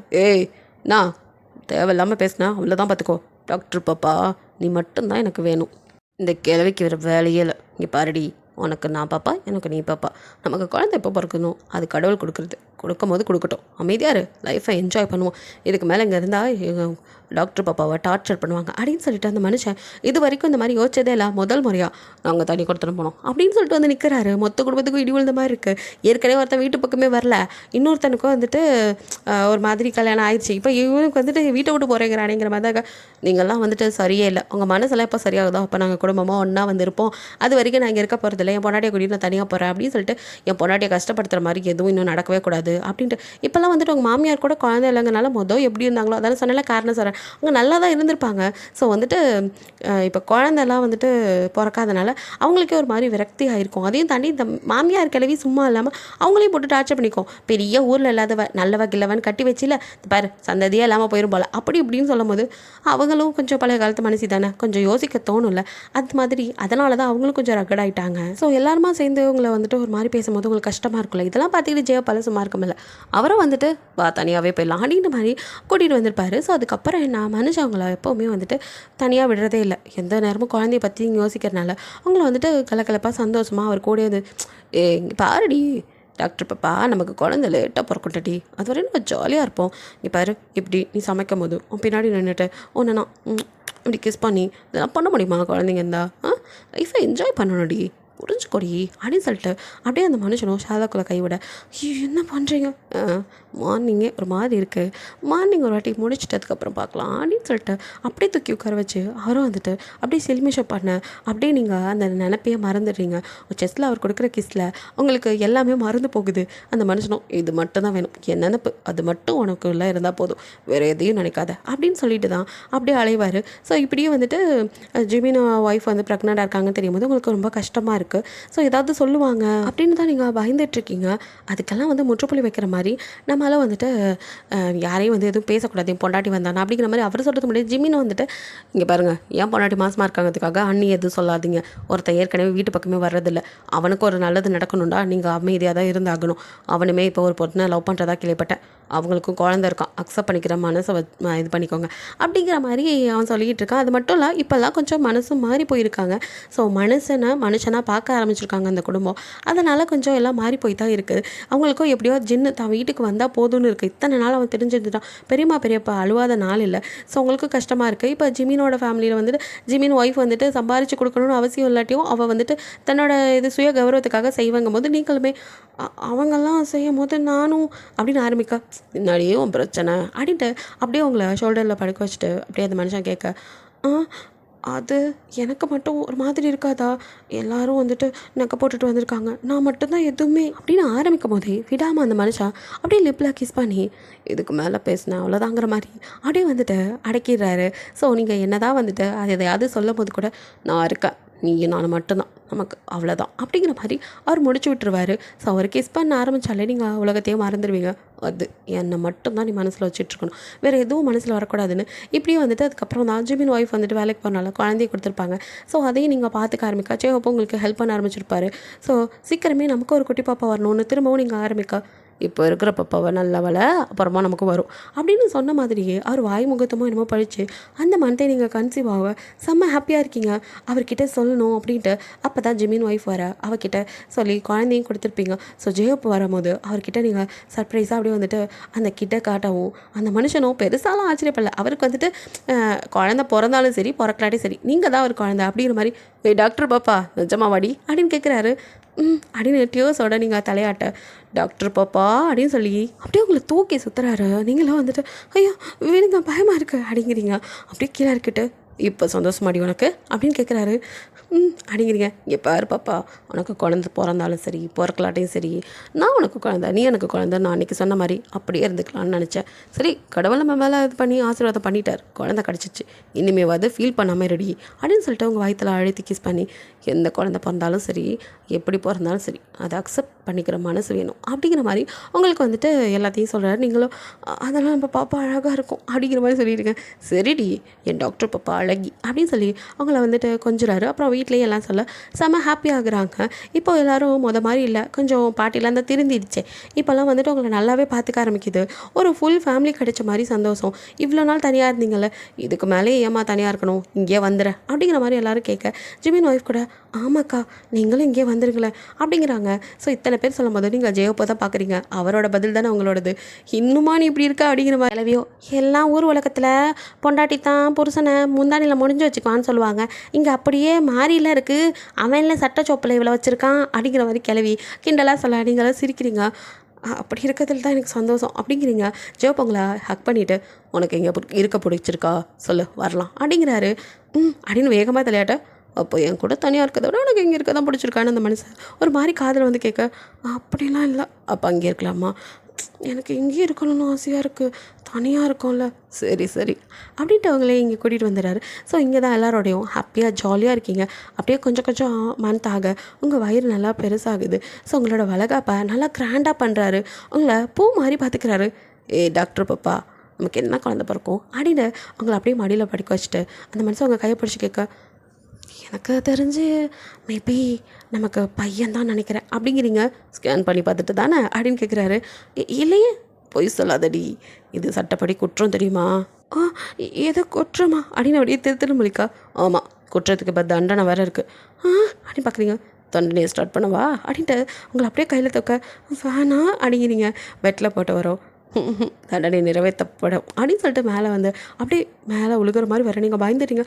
குழந்தை அப்படின்னு வயிற்று பிடிக்க கொடுத்தவனே நான் தான், எனக்கு தெரியாதா அப்படின்னு சொல்லிட்டு அவங்கள அப்படியே வந்துட்டு பூ மாதிரி ஹேண்டில் பண்ணுறாரு. நீங்களோ ஐ லவ் யூ அப்படின்னு முதல் முறையாக அவரை பார்த்து சொல்ல ஐ லவ் யூ டி டாக்டர் பாப்பா அப்படின்னு அவங்களோட ஃபோர்ஹெட்டில் கிஸ் பண்ணுறாரு. ஸோ அப்படியே 2 பேரும் அழகாக தூங்கி போகிறீங்க. ஸோ நெக்ஸ்ட் டே வந்துட்டு அப்படியே அவர் ஒர்க் கிளம்பும்போது நீங்கள் அவரோட பேசிகிட்டு இருக்கும்போது உங்களுக்கு வலி வருது. ஹாஸ்பிட்டல் கூட்டிகிட்டு போகிறாங்க. நீங்கள் சொன்ன மாதிரி நீங்கள் தான் ஸ்கேன் பண்ணியே பார்த்துட்டீங்களே. ஸோ வந்துட்டு உங்களுக்கு அழகான பாய் பேபி. ஸோ அப்போ அப்படியே தூக்கிட்டு நீ ஸ்கேன் பண்ணியிருக்க தானே, அன்றைக்கி என்னெல்லாமோ போய் சொன்னேன். இல்லைங்க, நான் சும்மா சொன்னேன்.